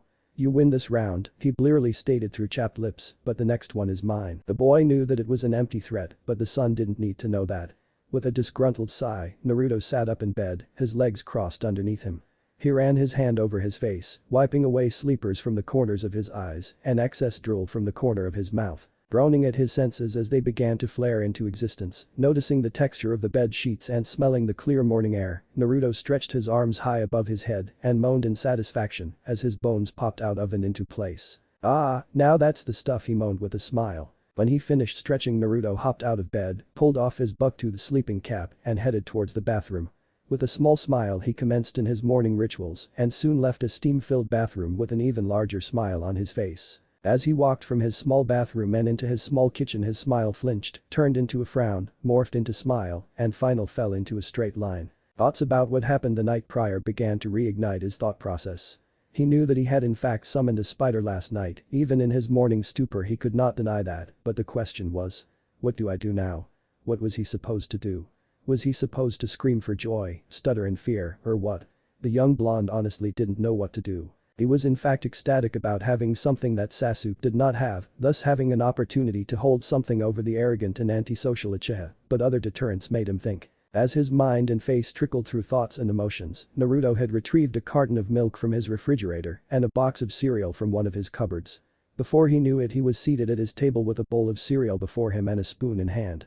Letting his body take initiative he riffled through his thoughts again. Part of what stalled Naruto in his jubilee about his new technique was the fact that spiders were, well, rather intimidating. It wasn't that he was afraid of the spiders, but rather wary of them. He knew that spiders ate bugs, and it was said that some large spiders ate some birds or mice. If that was true then what would stop some of the larger spiders from making a meal out of him? Then the thought of the small spider from the night before came to him. She was small, and judging by her voice, quite young. She also seemed very nice and kind, albeit clumsy and childish. She was actually quite amusing in the short time that she was within the human realm. Though, well, she was small, or at least small compared to what the other spiders were most likely to be, and rather clumsy, that did not mean that the other spiders were going to be as docile and shy. In fact, the others could be vicious and temperamental. Once again, Naruto's mind changed gears as he thoughtfully chewed his cereal. How many spiders were there? What could he really summon? Spiders were a large species, or at least that is what Naruto thought, and he began to wonder what different kinds of spiders he could summon. He knew of a few species of spiders, like the tarantulas, the web-making spiders, and the daddy longlegs, but there had to more, like how there are hundreds of different types of dogs. The thought of going to ask Shino about spiders crossed Naruto's mind, but it was soon deflated. The reason? Shino would most likely take the question the wrong way, seeing as how he is practically a living bug and how spiders eat bugs. Though Naruto had no close relationship to the Aburum, it was never good to insult another. With his breakfast now done, and luckily the milk had not been chunky, Naruto began debating how he should come about with new information about the small creatures. His first thought was to go to Jiji and ask him about spiders, but monkeys were really different from spiders, so he was probably not the best choice. Then thoughts of Naruto's one-eyed sensei came to mind. Though the man was supposed to be his teacher, he really didn't do much. Lazing about and read his orange-bound book, yes, teach much to his students he did not. He wasn't a bad man, per se, he was just lazy and rather uncaring.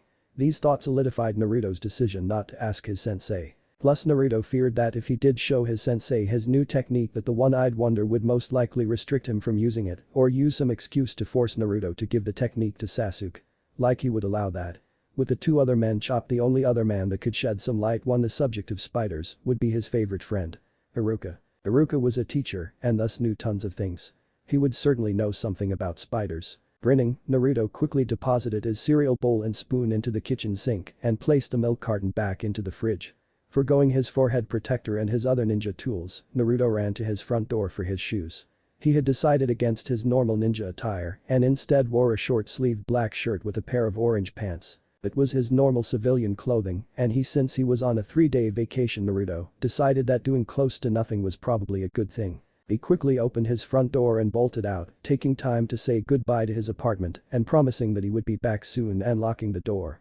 Though Naruto was one to train and practice diligently in order to become the best and thus Hokage, he had decided that while on vacation, he would take it easy and enjoy his free time. Although he was not one for free time, he always had something to do, where it be training or pranking. Naruto thought he should give it a try and find something not work-oriented to consume his time. Ironically enough, with the discovery of the summoning scroll, Naruto now had something to fill his time. All he needed to do was talk to Iruka, and the teacher would most likely give him the advice Naruto needed to fill his vacation. With a wider smile than before, Naruto sped up as he ran through the streets of Konoha.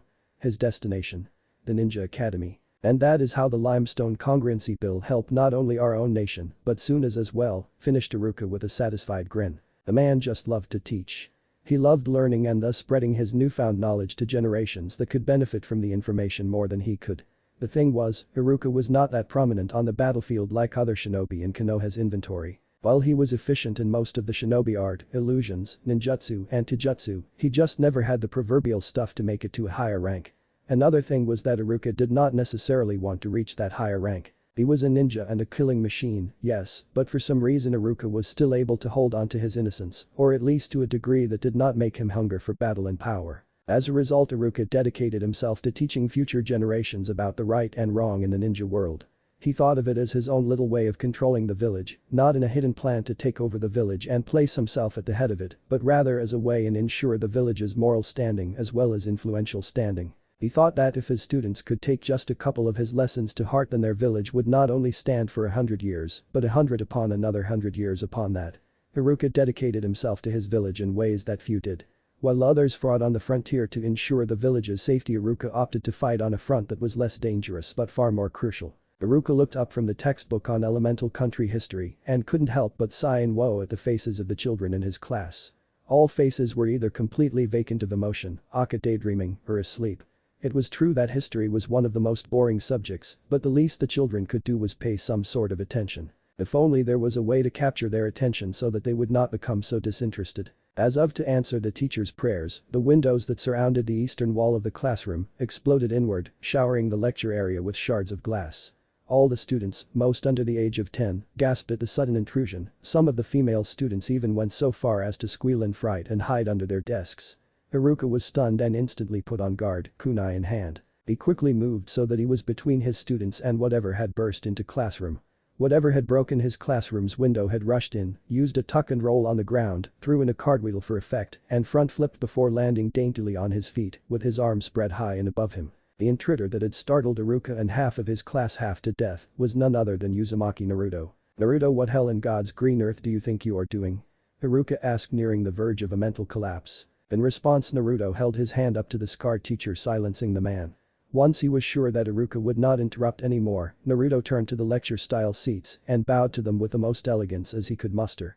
Once done, he rose to his fullest, and with a voice unlike his own he asked, "Would the judges please reveal their scores?" To answer his call, 3 completely random and mismatched individuals seemed to take out large wooden paddles from somewhere nearby.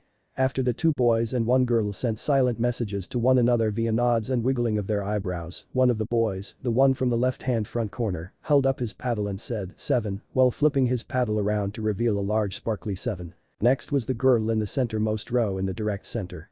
The most serious and monotone voice, she pulled forth her paddle and said 7 while turning to reveal a sparkly 7. The last boy seated in the far right-hand back corner dramatically yelled out 6 and flipped his paddle around to reveal a large and sparkly 6. 20 points. Naruto questioned while scratching the back of his head. "Well, that sucks. Anyway, Iruka, I have something I have to ask you." Before Naruto could elaborate any more, he found himself with an arm around his neck and a rather loud and rather aggravated voice shrieking in his ear.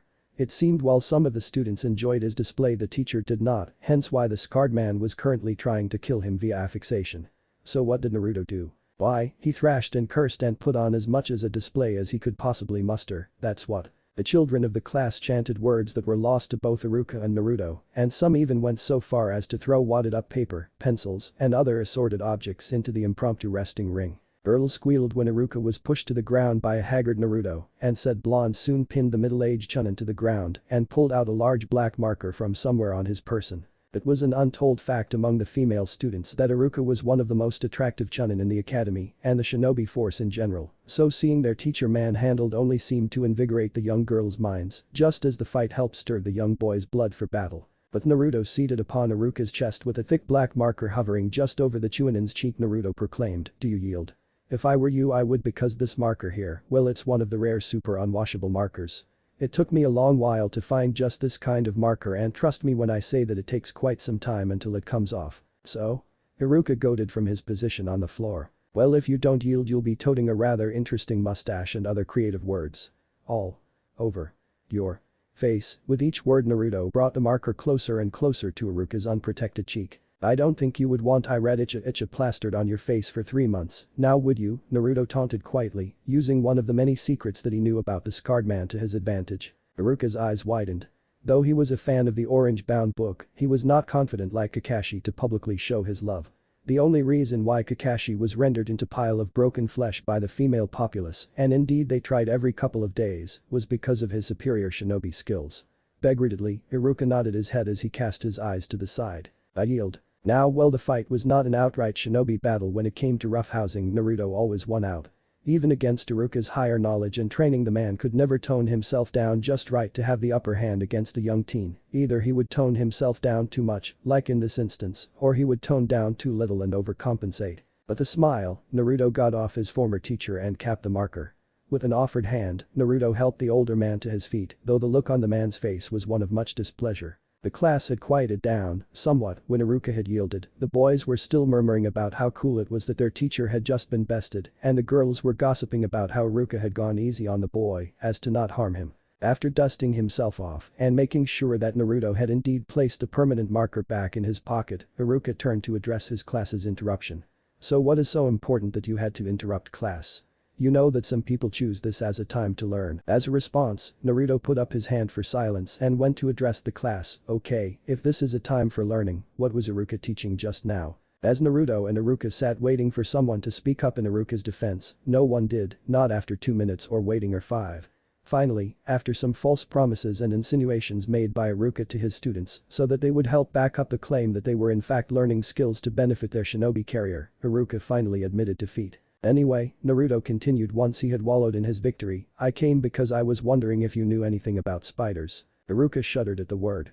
And why would you want to learn about spiders? Well, thinking quickly Naruto began to weave his false tale. Last night before I went to bed, I saw that there was a spider making a web in the corner on my ceiling. I was wondering if it was a, well, bad spider, and if I would need to pay for my apartment to be fumigated. Oh, well that is a common occurrence, Iruka reassured. If you want to learn more about spiders then go to the library. The what area? The library. Iruka clarified as he rubbed his temples. It's a place filled with books on every subject and genre. Gee, great, mumbled Naruto as he rolled his eyes. You may not believe me, but the library is the best source for information. You can learn things from ninjutsu to kenjutsu and jinjutsu, you can even learn how to cook and garden at the library. The library is such a wealth of information that it is little doubt that most shinobi spend their free time at the library, refreshing themselves on subjects like new spying tactics, technique theory, or even learning a new skill, so that a shinobi can go undercover easier. When Iruka finished his stirring speech he was met with the blank look of one Uzumaki Naruto and the drooling mouths of his entire class. With a deadpan look, Iruka turned to Naruto. Just go to the library and ask for a book on spiders.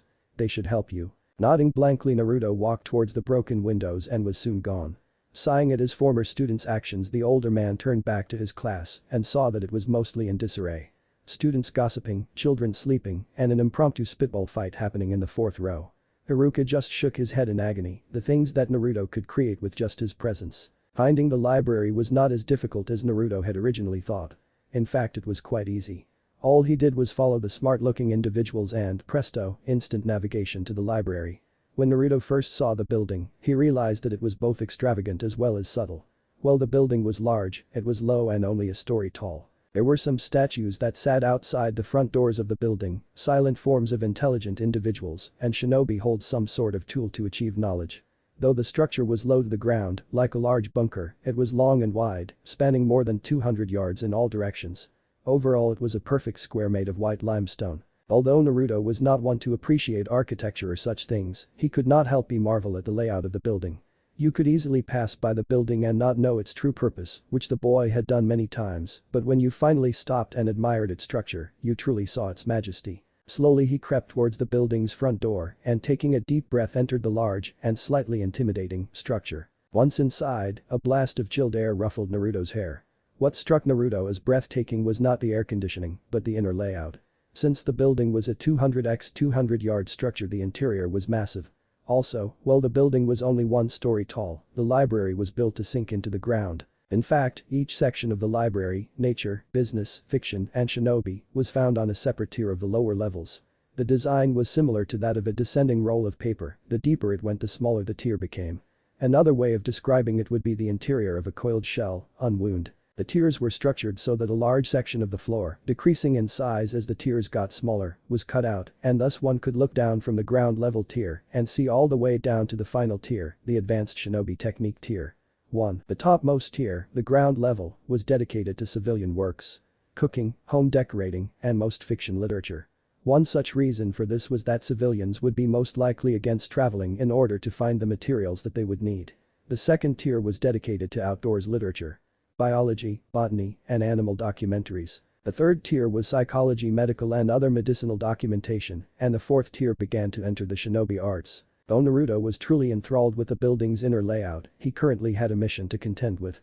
The only problem that Naruto perceived on his mission was the fear of biased individuals. Now, he had never been inside of the Konoha Public Library before, so he did not know the people that worked within the library, but he had dealt with enough people of the civilian and shinobi populace to understand that some would do what they could to hinder his life. Since he was standing near the railing that protected library goers from falling into the deeper levels of the library, Naruto assessed his surroundings. It took him some time to locate the reception desk and the help desk.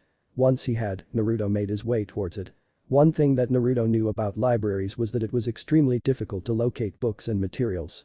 Another thing was that Naruto had never been within the library before, so he was doubly lost in his would-be search for knowledge. As Naruto walked up to the help desk he noticed an old portly woman sitting behind the wooden desk. Her hair was a faded chestnut with subtle streaks of silver running here and there, a testament to her age it would seem.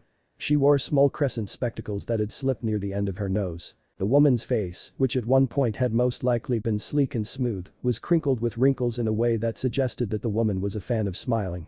Lastly, the old woman's eyes seemed to have never dimmed, they sparkled and twinkled with kindness and unfathomable knowledge. Cautiously, Naruto approached the desk. The old woman behind it was currently lost within the pages of an old leather-bound novel, her eyes rocketing across the page at speeds Naruto never knew existed. She had yet to look up when Naruto came to stop in front of her desk, and judging by how intent she was with her book, there was little hope that she would come to any time soon. So taking a chance, Naruto coughed into his hand in hopes of alerting the elder woman. It worked. With a start she looked up and smiled brightly, showing off bright teeth. It was a marvel to Naruto that a woman so old could still have so many teeth. "What can I help you with, dearie?" she asked with a warm voice. Naruto scratched the back of his head abashedly. "I was wondering if you could help me find something." The woman's eyes twinkled again. "That all depends on what you are looking for. Well, it might sound weird, but I was wondering if you could help me find a book related to spiders." The old woman began to scrutinize the young man with her sparkling eyes. To Naruto they seemed to look not just at him, but through him. Like she was not only looking at him, but as if she was looking to his past, his present, and his would-be future. Only one other person could bring this feeling to the young blonde, and that person was the elder Hokage. Maybe it had something to do with intellect, like the more intelligent a person was, the more they were able to unravel a person's character and see the derivatives of their lives. Her eyes continued to gaze into him, and for a moment Naruto thought that the old lady would turn him away. Finally her eyes lit up like never before. "Well, you must be quite busy today, so let's get you some books." With that, the old lady began to feverishly type on the machine before her. Naruto was slightly taken aback. Though he was slightly used to receiving some kindness, this woman's enthusiasm was something that he was unfamiliar with. It was not that he was not thankful of it, far from it in fact, but the way she beamed at him and spoke to him in a tone like that of a close family member brought forth a strange sensation to the blonde. After some more clicks on her machine and some muttering, the woman pushed back her chair and stood up. She was not overly tall, and it seemed that her age had both reduced her height as well as created a hunch to her back. What surprised Naruto, though, was the fact that when she began her trek to find the needed book, her speed was something that an old woman should not possess. She rocketed towards the stairs that led down towards the second tier, with Naruto stumbling after her. "Hey," he shouted after her as she began to hop down the stairs, "shouldn't we, like, take the elevator or something?" "Why would that be?" she cackled back. "Just because I'm old doesn't mean I'm crippled."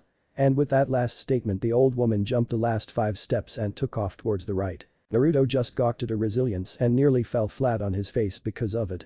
When he recovered he spotted the woman as she darted behind a row of shelves and he ran after her, fearing that if he lost her now he would never find her again in this labyrinth of books.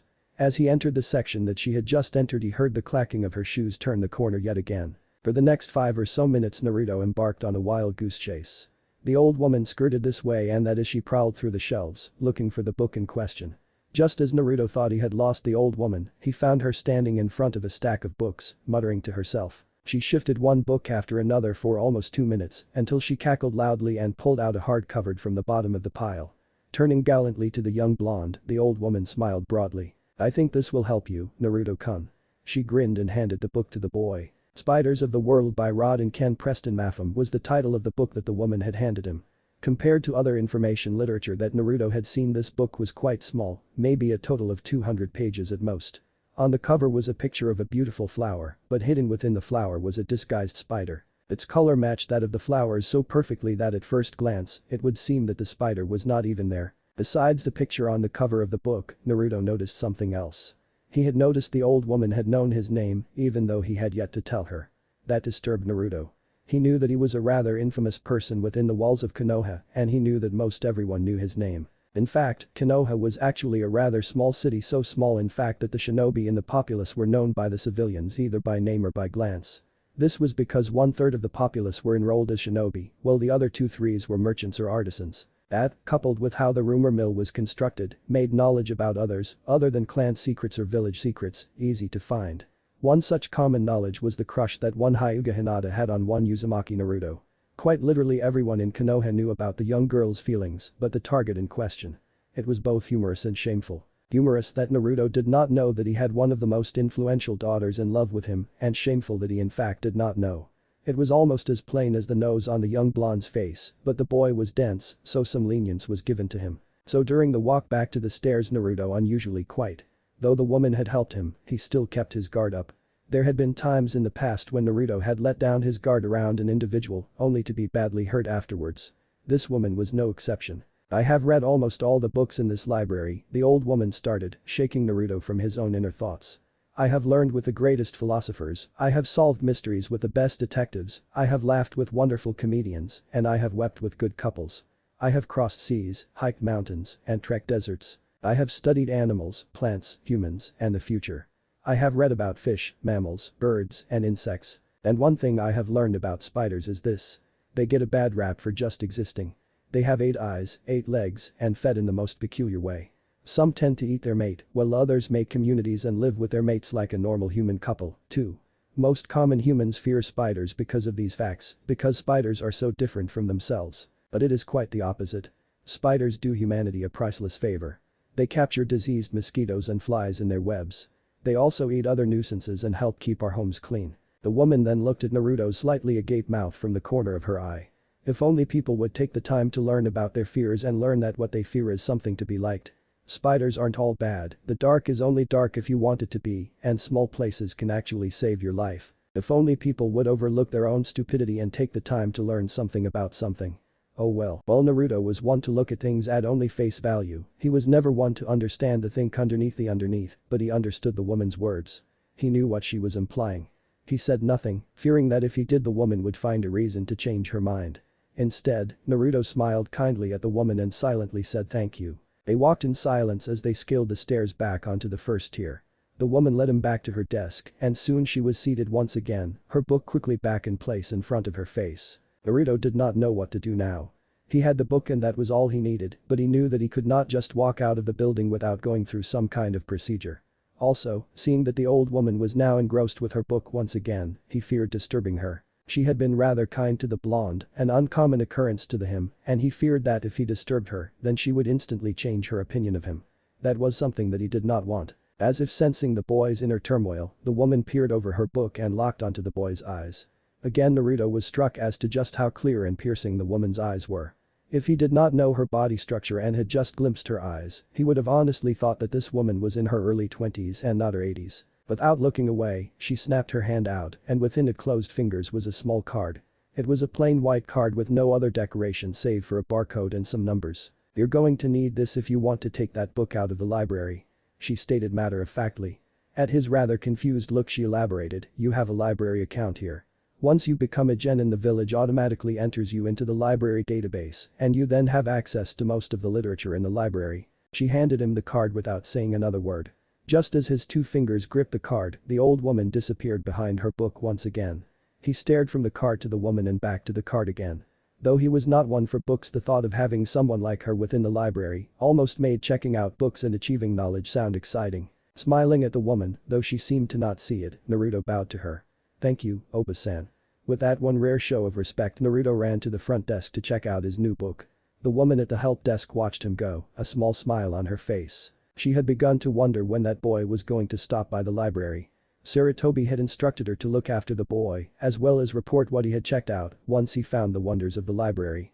The reason she was chosen was that she was both one of the best information gatherers when she had been in her prime and the only person that knew the library the best. While Sarutobi was known as the professor for his knowledge on shinobi techniques, Kokoro was the librarian for all knowledge. Period. Now the reason why the elder Hokage had instructed Kokoro to look after the young blonde was so that the Hokage had an idea of what the blonde was studying. While the older man trusted the young Jinchuriki with his life, there was still a chance that the cruelty of the village's narrow-minded beliefs had warped a child's mind into that of a vengeful spirit. With Kokoro having literally read every book in the library at least once, she could easily recall the content of one book just by taking a glimpse of its cover. It was all thanks to her photographic memory. Smiling to herself, Kokoro slipped back into her book. Before she lost herself, she quickly made a mental note to report to Hokage about the young Uzumaki's book selection. Now this was a problem. Due to Naruto's predictable class skipping and in-class napping, he had limited knowledge to advanced kanji. Normally that would not be a problem, but when he tried to read his book once he had left the library, he found that the advanced words were nearly impossible for him to read. He even went so far as to tip the book left, right, and upside down in hopes of deciphering the kanji. It was to no avail. As such, Naruto stopped in the middle of the street, scowling and fuming over the difficult words. At the time, skipping class and catching up on lost sleep was a good idea, though now it was not. This book held information that was dire to his understanding of the creatures he now had some control over. With his current inability to read it, he was now at a major disadvantage. He growled to himself and stomped his foot amongst the people of the shopping district. He wanted to shout out that it wasn't his fault that he couldn't read these advanced kanji, but he knew that that would be lying. While his teachers were lethargic when it came to his education, he himself was not too adamant or proactive when it came to learning or studying. Yes, he did study on his own and practice using unconventional ways that others would either roll their eyes at or gawk at, but it was not as thorough as Sakura's study sessions or Kiba's family regimen. Naruto was not sad with how he trained himself. In fact, he was proud of himself. He was able to things that other people could do with less. Kiba and Sakura had family help and higher intelligence, yet Naruto was able to do the same things, relatively, as both Kiba and Sakura, with much less help and, though he hated to admit it, intelligence. Naruto was never one to discuss his shortcomings when it came to his intellect, but he knew that he was not the sharpest tool in the shed. Part of him wondered why this was.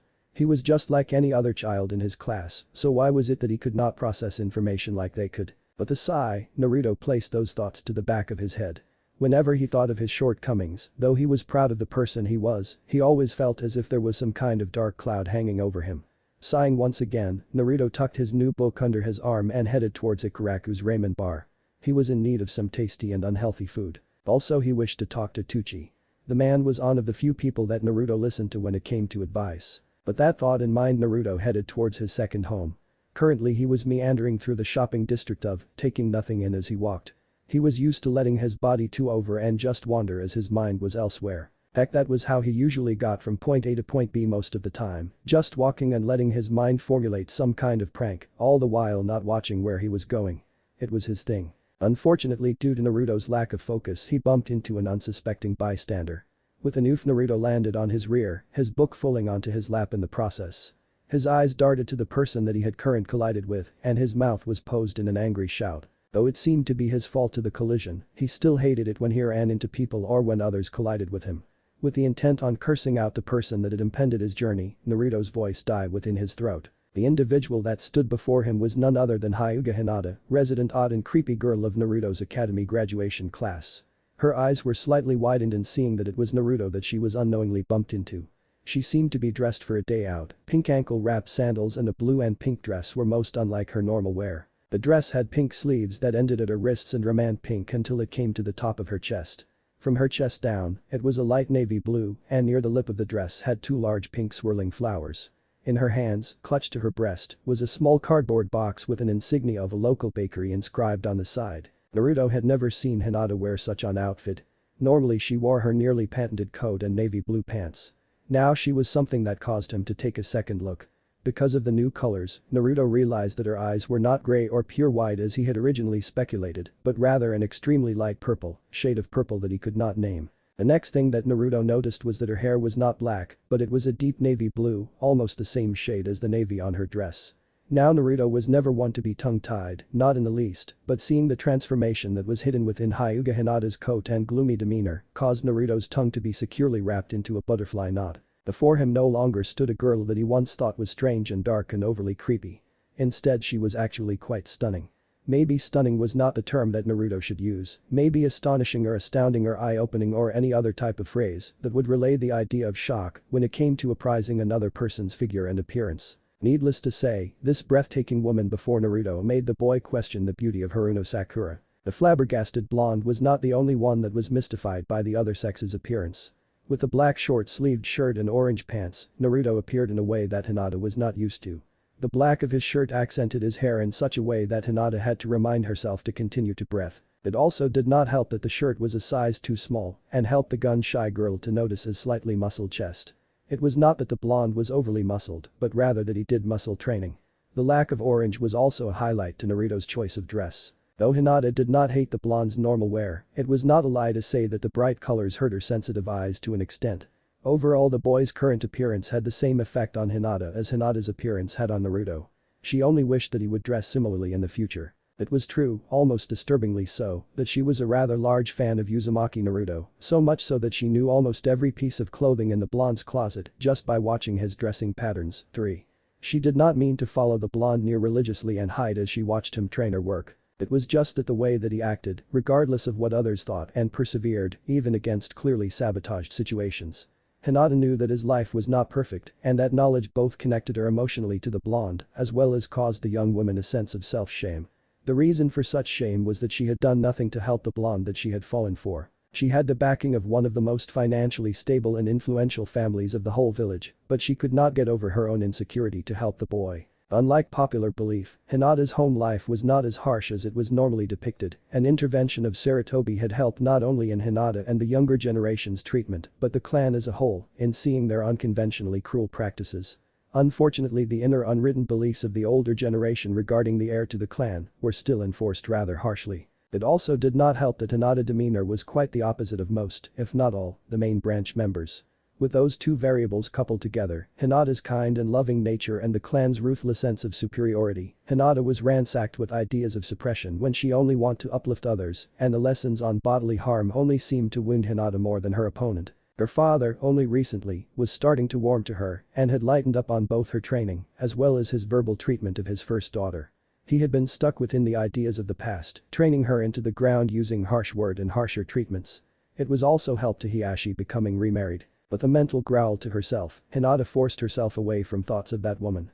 Though Hinata understood the reasoning behind the remarriage, feelings of resentment and thoughts of how this new mother was overshadowing the person that was her true mother still plagued Hinata.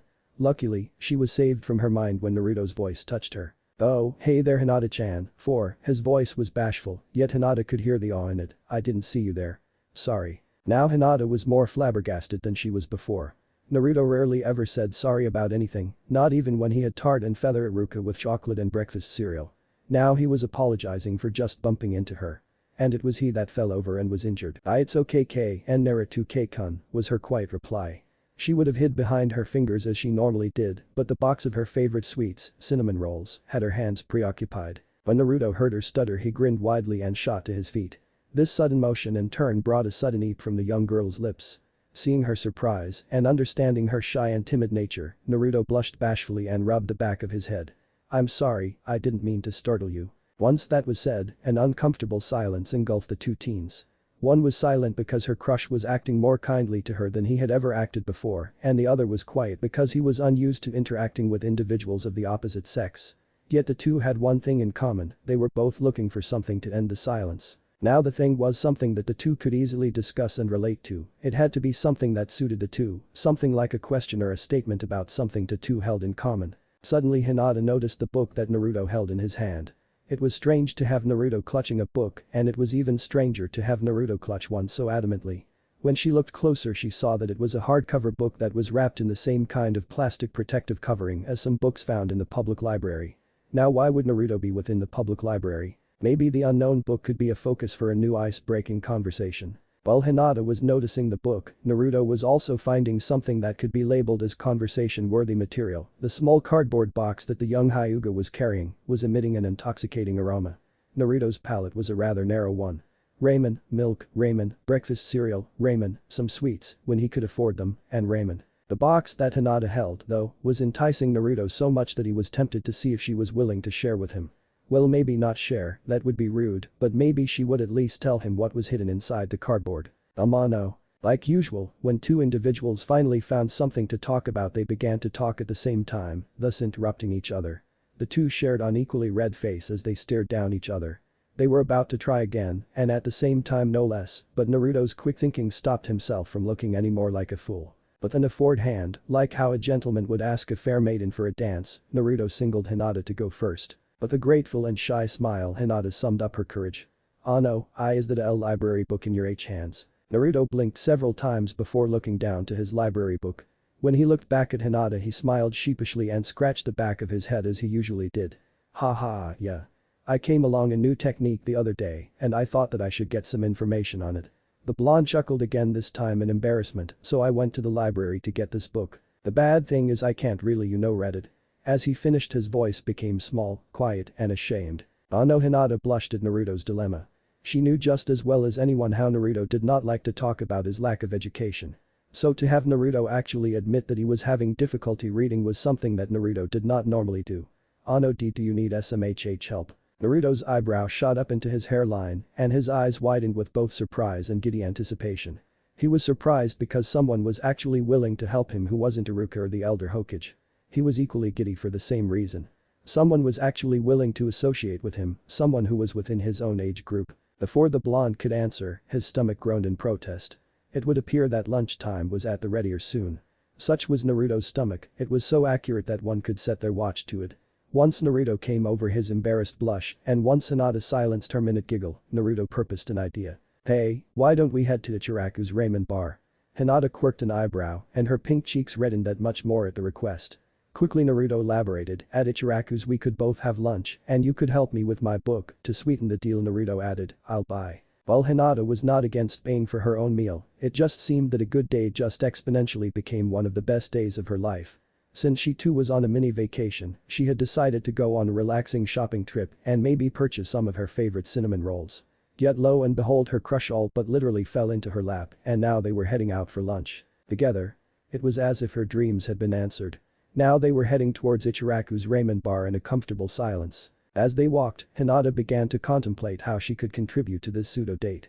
Well, she was all for Naruto taking over and making this a date, though he most likely did not know it was being interrupted as such. She felt that if she were to make this occurrence memorable for both of them, she would have to add something that tickled her crush. From the corner of her eye she noticed that Naruto was both eyeing the box of cinnamon rolls that she held, as well as sending her fleeting glances. Well, she knew very well that if she lingered on the idea that her crush was actually checking her out, would most likely make her mind and shut down. On the other hand, she noticed how he was focusing on her box of cinnamon rolls. Maybe dessert would help this date along. She smiled to herself, taking one hand from the bottom of her precious sweets and hid her smile behind her hand like any proper lady would. Naruto was astonished. He couldn't stop himself from stealing glances at the young woman beside him. He was equally surprised that he kept referring to the girl that he was once wary to talk to as a woman. But he had to admit that she was like none of the other girls in his past classes. Naruto was not one to stare at a woman's body. Sure, he was an adolescent boy who was interested in the opposite sex, but he prided himself in not acting like Kiba or like Shikamaru. It was just that Hinata's new form caused him to lose his composure. The young blonde noticed how the nape of her neck and collarbone were smooth and sleek.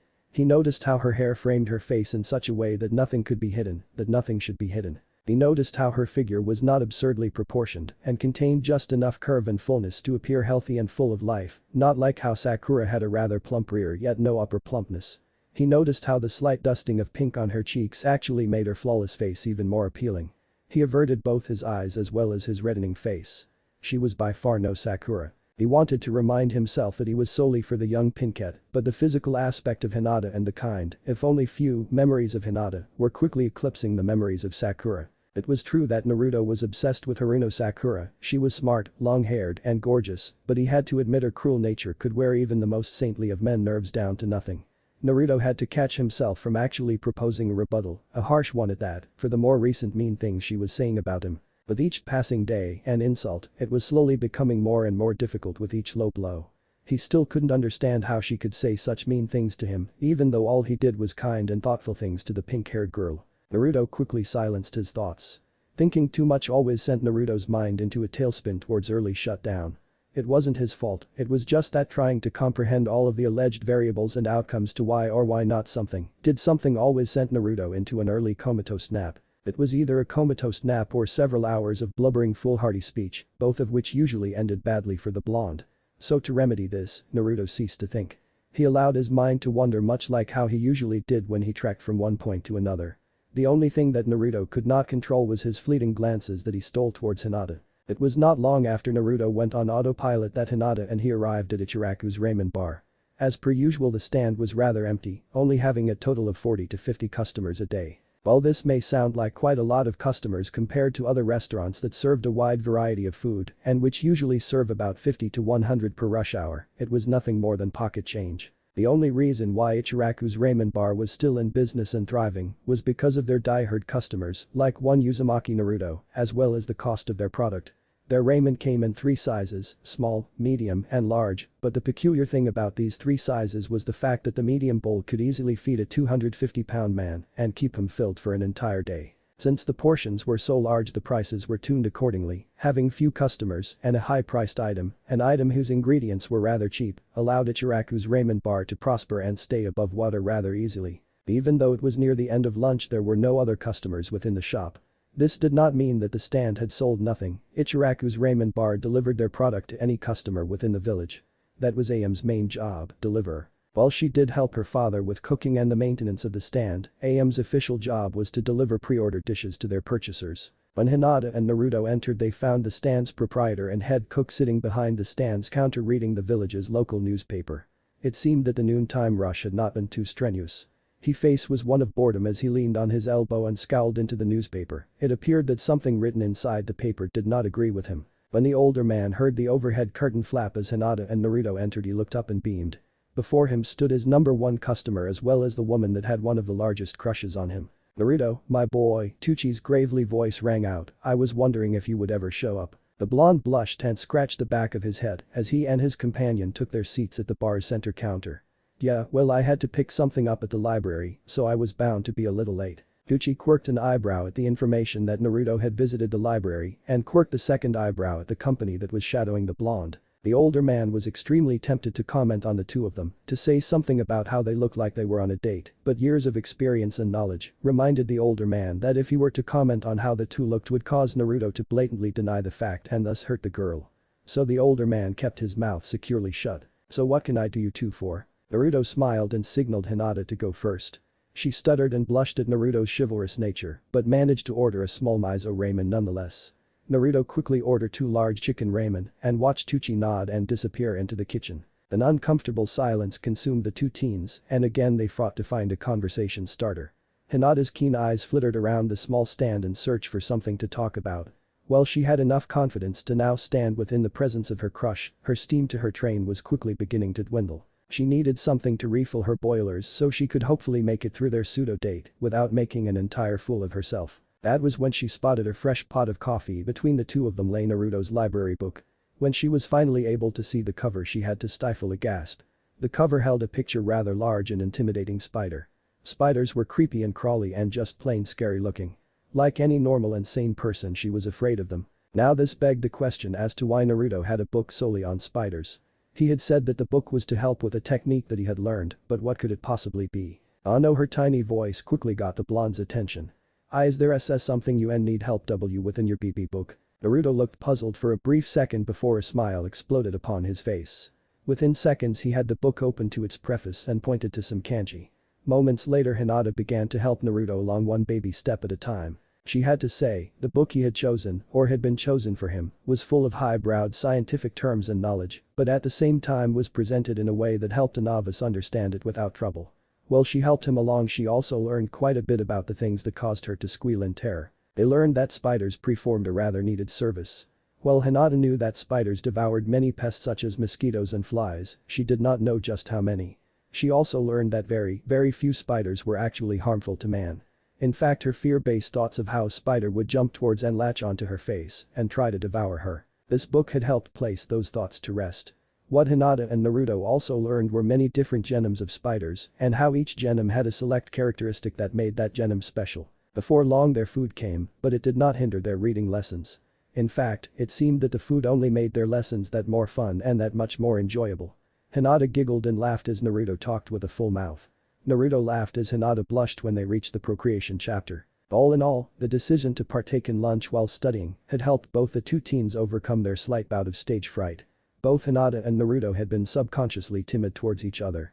One did not know the other too well, and the other was too shy and intimidated. It was the lunch and the food that helped Naruto learn a little about Hinata, and the lunch helped Hinata ease into a comfortable and friendly atmosphere. Before long the two had finished their ramen. Naruto's face fell. He could easily continue eating more and more ramen, but he was well aware that not everyone had the same bottomless pit for a stomach as he had. Also, the box of sweet-smelling baked goods was tickling Naruto's nose and teasing his stomach. Hinata noticed this and in hopes to prolong their time together, meekly offered to share her treats with her crush. When she saw the boy's eyes pop out of his head and as he wrapped her up in a bone-crushing hug, she knew she had made the right decision. It took no time at all for the two to consume the half-dozen cinnamon rolls. For Naruto, he learned that Hinata loved cinnamon rolls just much as he loved ramen. The only difference was that she enjoyed her guilty pleasure slowly. As he watched, Naruto could barely comprehend what he was seeing. Her tongue slithered out of her pink silky maw to the curves of the roll's top edge. It repeated the action several times, making 3 total rotations before the elegant appendage disappeared back into her warm and moist home, all the while carrying a dollop of sugary topping back with it. With a soft, subtle moan of pleasure escaping her throat, Hinata moved forward to tease the bottom-most part of the roll, where all of the cinnamon from the inner roll collected. She took some time savoring the herb, swirling her pink glistening tongue in tune to the roll's spiral before she recalled her tongue back into her mouth. In and out went her tongue as she slowly and meticulously whittled away the sweet and savoring ingredients of the defenseless roll's outer layer. With one last flick and twist of her keen tongue, Hinata moaned outright. Half-lidded eyes gazed upon her victim with mild amusement. She knew she had captured her sweet and delicious foe, and she knew he had nowhere to go. With the utmost care, she slowly began to nibble the outermost ring of the roll. She nibbled, she licked, and she slowly swallowed.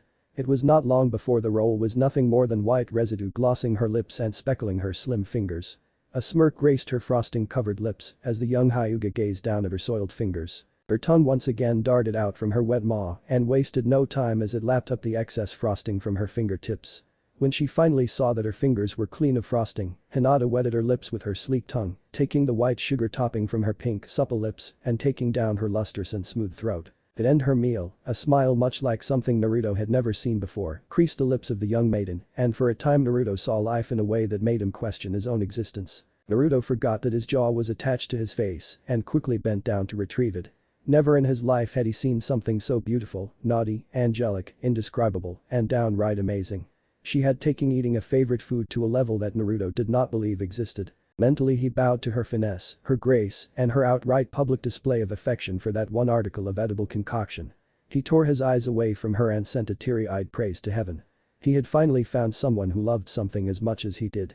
The only other person that had fit this kind of dedication was Choji, but that boy was an amateur compared to this master. They had completed their meal in only an hour and a half. Hinata and Naruto had thoroughly enjoyed herself during the whole event. But in seeing that their time was at an end, Hinata desperately tried to find something that could be used to prolong their time together. She had just been able to muster enough courage to actually stay within this breathing area for more than an hour, now she wanted more. She wondered what she could use to prolong their date, and soon the answer to her problem all but literally slapped her in the face. She gazed at her date one last time before she willed her courage to allow her to announce that she would need to get home soon. Just as she was about to interrupt Naruto's conversation with Tucci, she took notice of his book one last time. He had said that he had gone to the library to retrieve a book that could help him with a shinobi technique. The question was, what kind of technique would warrant knowledge on spiders? Ano and Naruto-kun. Naruto turned away from Tucci and sent his smiling face in Hinata's blushing direction. Why do you need TT to understand SP spiders? Naruto's smile wilted only a little at the question. He had deliberately left out what the technique was so he would be able to surprise his opponents and everyone else when the right time came.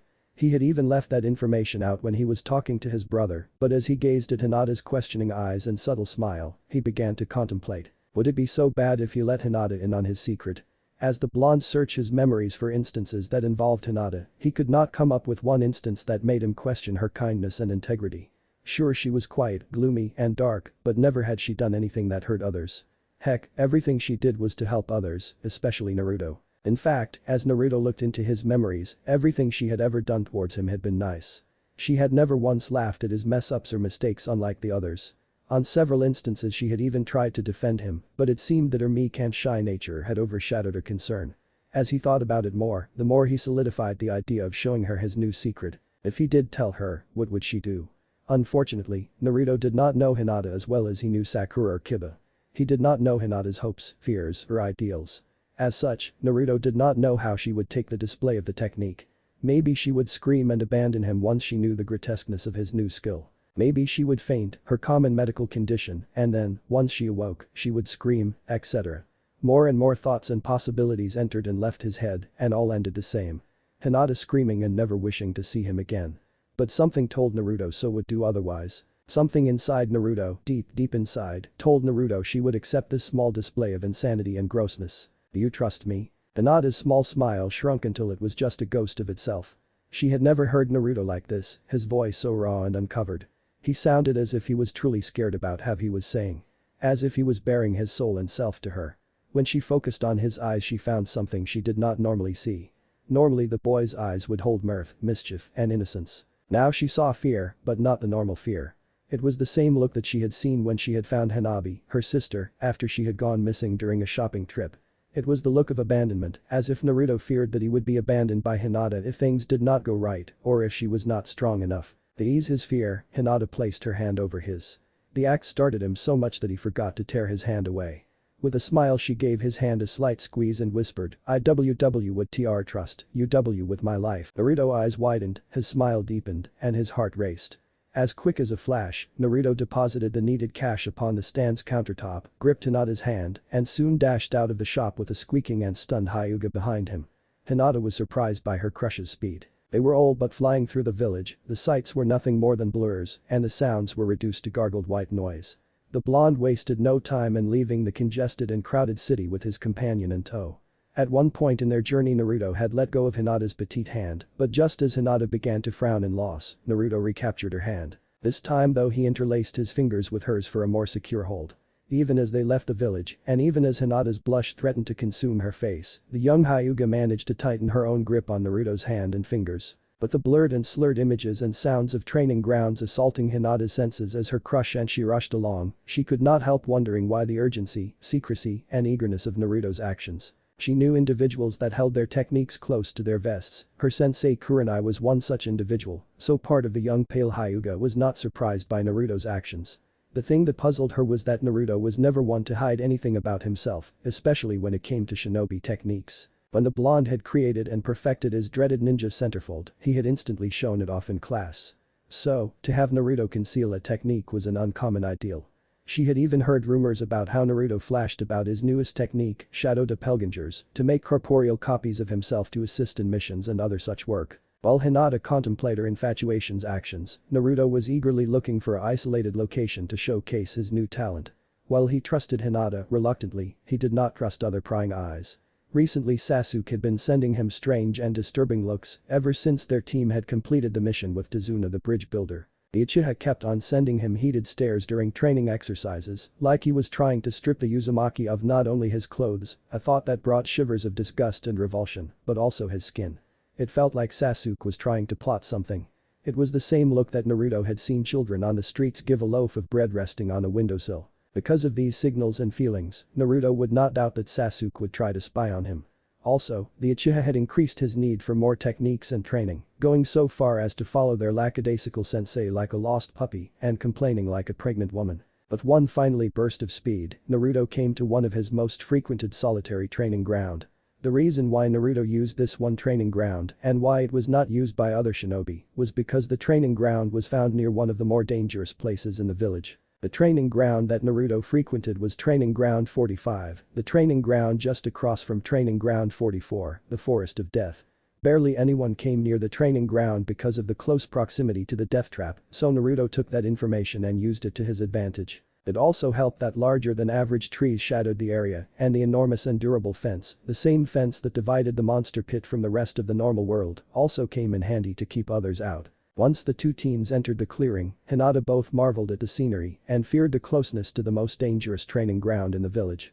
She knew the reputation of Training Ground 44, as did most every other sane shinobi of Konoha. So being close to the death pit grated and caused Hinata's nerves to tremble. She could almost hear the beasts of the forest growling and foaming with hunger. Naruto had let go of her hand and was skipping around the ground, showing and explaining the training area to her, and she had to admire the boy's enthusiasm as well as courage. He was so proud of himself for finding this one training ground, if his smile and loud voice was any indication, and apparently he had found it when he had been running from a squad of Anbu. Soon his fire died down until his pliable happiness was a barely contained smoldering inferno. He stood in the middle of the clearing, bouncing on his toes in anticipation, smiling at her broadly. "Are you ready?" he asked. Hinata warily looked around, looking at behind her to subtly investigate the steel chain-linked fence. She had to admit, the clearing was almost too much for her petite nature. The fear of the forest shadowed her heart, but the forest was not the only thing Hinata feared in all honesty. A darkness crept into her mind and she worried that her crush had lied about the technique and was planning on taking advantage of her. They were in an area of the village that people barely visited, so no one could stop Naruto if he planned something sinister. Also no one would know if anything bad happened in the clearing, so it would be Hinata's word against the Hokage's pseudo-grandson. But her knowledge and understanding of Naruto soon crushed her dark fears. She knew Naruto, and she knew that he was not a normal male. With a blush, Hinata brought her forefingers to her lips and nodded. She did not trust her voice, she did not want to squeak and embarrass herself. Naruto had come to expect such odd behavior from Hinata. Actually, as he looked back, Naruto found her finger movements and habits rather intriguing and cute. He had always found that her slender fingers were one of her most beautiful qualities, but then again she was a Hyuga, and Hyugas prided themselves with their fingers. Also, the way she brought her upper lip down on the edge of her forefinger, as if to suck it reassuringly, brought a feeling into Naruto's chest. It was then and there that Naruto began to analyze Hinata once again. Her eyes were actually quite beautiful, and her hair had a sheen to it that caused the blonde to want to touch it, to see if it was as silky as it looked. It was a marvel that the boy had never realized how flawless her skin was, how small and delicate she was, and how, well, beautiful she was. He had sat next to her on several instances, and yet he had never stopped to look at her like this. Naruto had always spent his time memorizing Sakura's habits and features, that he had never taken the time to observe other girls. And now that he noticed that there were others out there, not just the pink-haired Haruno. Hinata was out there, Hinata was kind, Hinata was caring, Hinata was delicate yet had an inner strength, Hinata was Hinata. She was her own person, not like how Ino and Sakura always tried to be someone else to get their crush's love. Hinata never altered herself to other expectations. She never wore makeup to capture the attention of others. She never spoke out or created a scene to be noticed. Hinata was always herself, no matter what others thought of her or no matter how others wanted her to be. Naruto never realized that the whole time he had been reflecting these things, digesting her appearance and nature, that he had never taken his eyes from her. In fact, halfway through his inspection he had locked eyes with her and had kept eye contact for a good minute and a half. In Hinata's case, she was stunned, embarrassed, nervous, but, overall, vigilant. Naruto was finally noticing her. He was looking at her, seeing her. He was finally seeing her and only her, not the Pinketter AM or any other woman. He was seeing her. Part of her wanted to mention the boy's stare, to tell him that he was staring at her so intensely that it was making her uncomfortable, but another part of her silenced that small insecure voice. The other part knew that this had to happen, this inspection, this revelational study. Something was happening to Naruto, something that pertained to her as well, and she knew that if she interrupted his study, then she would lose her one chance. She would lose the opportunity for Naruto to realize that she was a woman, not some shy, timid, unapproachable girl, but a woman that cared for him and would do anything for him. It did not eclipse the fact that she felt naked under his eyes, but she knew that this was necessary. It seemed that Naruto finally caught himself staring at the young Hyuga. With an eep of his own he turned his back to her, in hopes of hiding his blush. He did not know what came over him. One moment he was ready to show this girl his new technique, to wow her and impress her, and the next he was lost in thoughts of Hinata. It wasn't like him. True, Sakura had recently been a little too harsh in the past couple of days, but this was almost insane. But maybe this was a good insane. There was nothing wrong with Hinata, sure she was quiet, but sometimes being quiet was a good thing, a sign of a good listener. Naruto had to stop himself from groaning and gripping his head in pain. There were too many thoughts for one moment. Maybe later he would be able to rethink all that had entered his head today. Maybe he could get Sarutobi to help him as well. Turning his head to give Hinata one last smile, Naruto quickly began the preparation to the technique. Maybe doing what he had originally planned on doing would help clear his mind of all these confusing, yet warm, thoughts. Bring his index finger up to his mouth, he bit down as hard as he could, so he could draw blood. He couldn't help but wince at the pain of biting through his own flesh. It would take some time for him to get used to such an annoying injury. Behind him he had Hinata gasp from behind her fingers, but he could not take time to explain things. If he took the time to reassure the young Hyuga as to why he had to injure himself, his cut would most likely seal, and then he would have to bite himself all over again. Seeing the blood drip down his finger, Naruto quickly flashed through the hand seals that were needed. Again he went slow enough to make sure that he was ding the correct seals, but fast enough to challenge himself. Finally he slapped his hands together and shouted out, "Art of Summing." Once Naruto had pricked his forefinger and drew blood, Hinata knew what was up. While Hinata was shy and reclusive, she was far from dumb. There was only one type of technique that would need a sample of blood in order to be conducted properly, and that technique was the art of summing. It all made sense now, why Naruto needed a book on spiders and why he was so secretive. He had somehow come across the scroll to summon spiders. Now Hinata was fearful for Naruto's life. Spiders were a dangerous creature and tended to eat other species. If this spider was as big as she thought it was going to be, then they were all in danger, especially Naruto.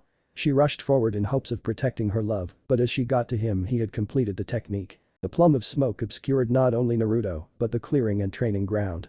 In hopes of summoning something that could most likely help him and inform him about his new technique, Naruto had pumped a larger amount of chakra into the summoning.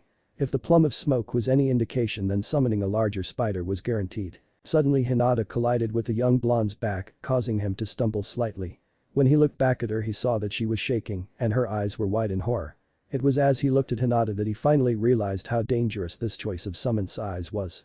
Her fear transferred to him instantly, but he was not fearful for himself, but rather for her. He had wrapped her up with his enthusiasm and had unknowingly put her in danger. Without thinking he turned his back to the plume of smoke and embraced Hinata in a bear hug. If anything was going to happen, he was going to her shield. He was the one to put her in danger, so he was to keep her from danger. So I'm the one that was summoned this time? The voice was similar to that of the librarian. It was a feminine, old, and wise. Like a grandmother's voice. Good, I doubt Ringumo or any of the other children could help you, Naruto-kun. Naruto was about to reply to the voice, but his words lodged deep in his throat once the plume of ninjutsu smoke cleared. Standing before him was a creature that shattered his psyche. The spider stood about the same height as a horse, with long faded orange legs and faded black body. It seemed that age had dulled the colors of her once lustrous coat of fur. Another thing that captured Naruto's and Hinata's attention were the 6 humongous eyes that were the same position and size as those belonging to jumping spiders or wolf spiders. 2 of the eyes, the centermost eyes, were about the size of softballs, while the 4 eyes just below the larger 2 were the size of baseballs. The spider's large mouth parts, the large muscles attached to her enormous fangs, were one of the last things that captured Naruto's attention. Her mouth was gigantic and could easily fit either one of the teens within it. Subconsciously, Naruto moved so that he was physically standing between Hinata and the large spider. His eyes were set with determination. He had brought Hinata into this mess, so he was going to keep her out of it. He was consumed by so much fear and with so much thought that he had completely forgotten that the creature before him and called him out by name and had mentioned helping him. The spider noticed Naruto's behavior and couldn't help but smile as much as a spider could. So far Kakubaguma was impressed by Naruto's actions. He did not know that she was harmless and as such he had moved to protect an innocent bystander. The elder wolf spider studied Naruto as well as his guest. Both were young and if she didn't know any better she would have thought that they had just gotten done with a date. Yet something was odd about the two, like something was missing. As she looked closer, her keen eyes that were gifted to both the wolf spiders as well as the jumping spiders allowed her to see not only physical appearances, but underneath similar to the Hyuga Byakugan, she got a small feeling that while the girl sought romantic contact, Naruto seemed to be oblivious, most men were. Oh well, Kakubaguma just sighed and squatted down, so she did not seem as much as threat as she most likely appeared. Oh, I ain't going to hurt you so just relax. Naruto blinked. Sure, the giant spider before him had just told him to relax, but the likelihood of that actually coming to fruition was slim. Still, this spider seemed to be more intelligent than the last one, so maybe some question could be answered. This decision was made for 2 reasons.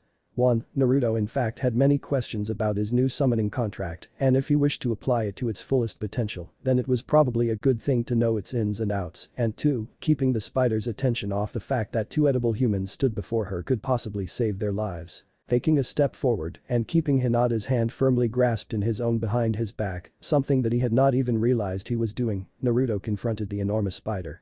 My name is Uzumaki Naruto. Oh, what's yours? The spider made what sounded like an amused snicker before resting herself down on her belly. She felt that she was most likely going to need to be in a more comfortable position for the explanations that were about to take place. My name is Kakubaguma. I am the head of the wolf and jumping spiders. So you're the boss summon? Naruto asked excitedly. He couldn't believe his luck, he had summoned the boss summon on his second try. Kakubaguma laughed, heavens no. Joragumo-sama is the boss summon. I'm just the head of the intelligent spiders. Huh? The spider hummed. It seemed that Naruto in fact did not know what he had gotten himself into. Kakubaguma debated on how she should explain their summoning contract. The arachnid contract was an extremely unique as well as bizarre contract, what with having one main ruling boss, 3 boss summons, and finally separate head summons, there was no easy way to describe the contract. Spying a stick not more than a few feet away, Kakubaguma snatched it up with one of her legs. The action caused Naruto to be put on edge, but as soon as Kakubaguma began to draw on the dirt, his nervousness ceased. The large spider quickly drew a single large box with the word boss within it. Okay, began the massive spider as she pointed to the box, every summoning contract has a boss. In this case the arachnid contract. Wait. Arachnid. This isn't the spider contract. 3 of Kakubaguma's eyebrows rose across her head. Let me see the contract. Naruto looked back at Hinata, her eyes still wide at the fact that a spider that size existed and could also talk, and brought her to his side. Once she was in arm's reach he finally let go of her hand and retrieved a small scroll from his pocket, the same scroll that he had signed last night. But the nervous step Naruto presented the scroll to the elder spider and with an equally nervous smile, allowed the large spider to take the scroll from him. As she did he noticed that her legs were not as long or meticulous as other spiders were. In fact they were rather stubby, or should he say compact. They were legs that held power, but not finesse. Silently the spider inspected the scroll under the watchful eyes of Naruto and Hinata. The girl was something that was nagging on her conscience. She was quiet, though kind. She stood behind her man, quite literally, and never left him. Or maybe it was just because she was so scared that she could not even move. Oh, well.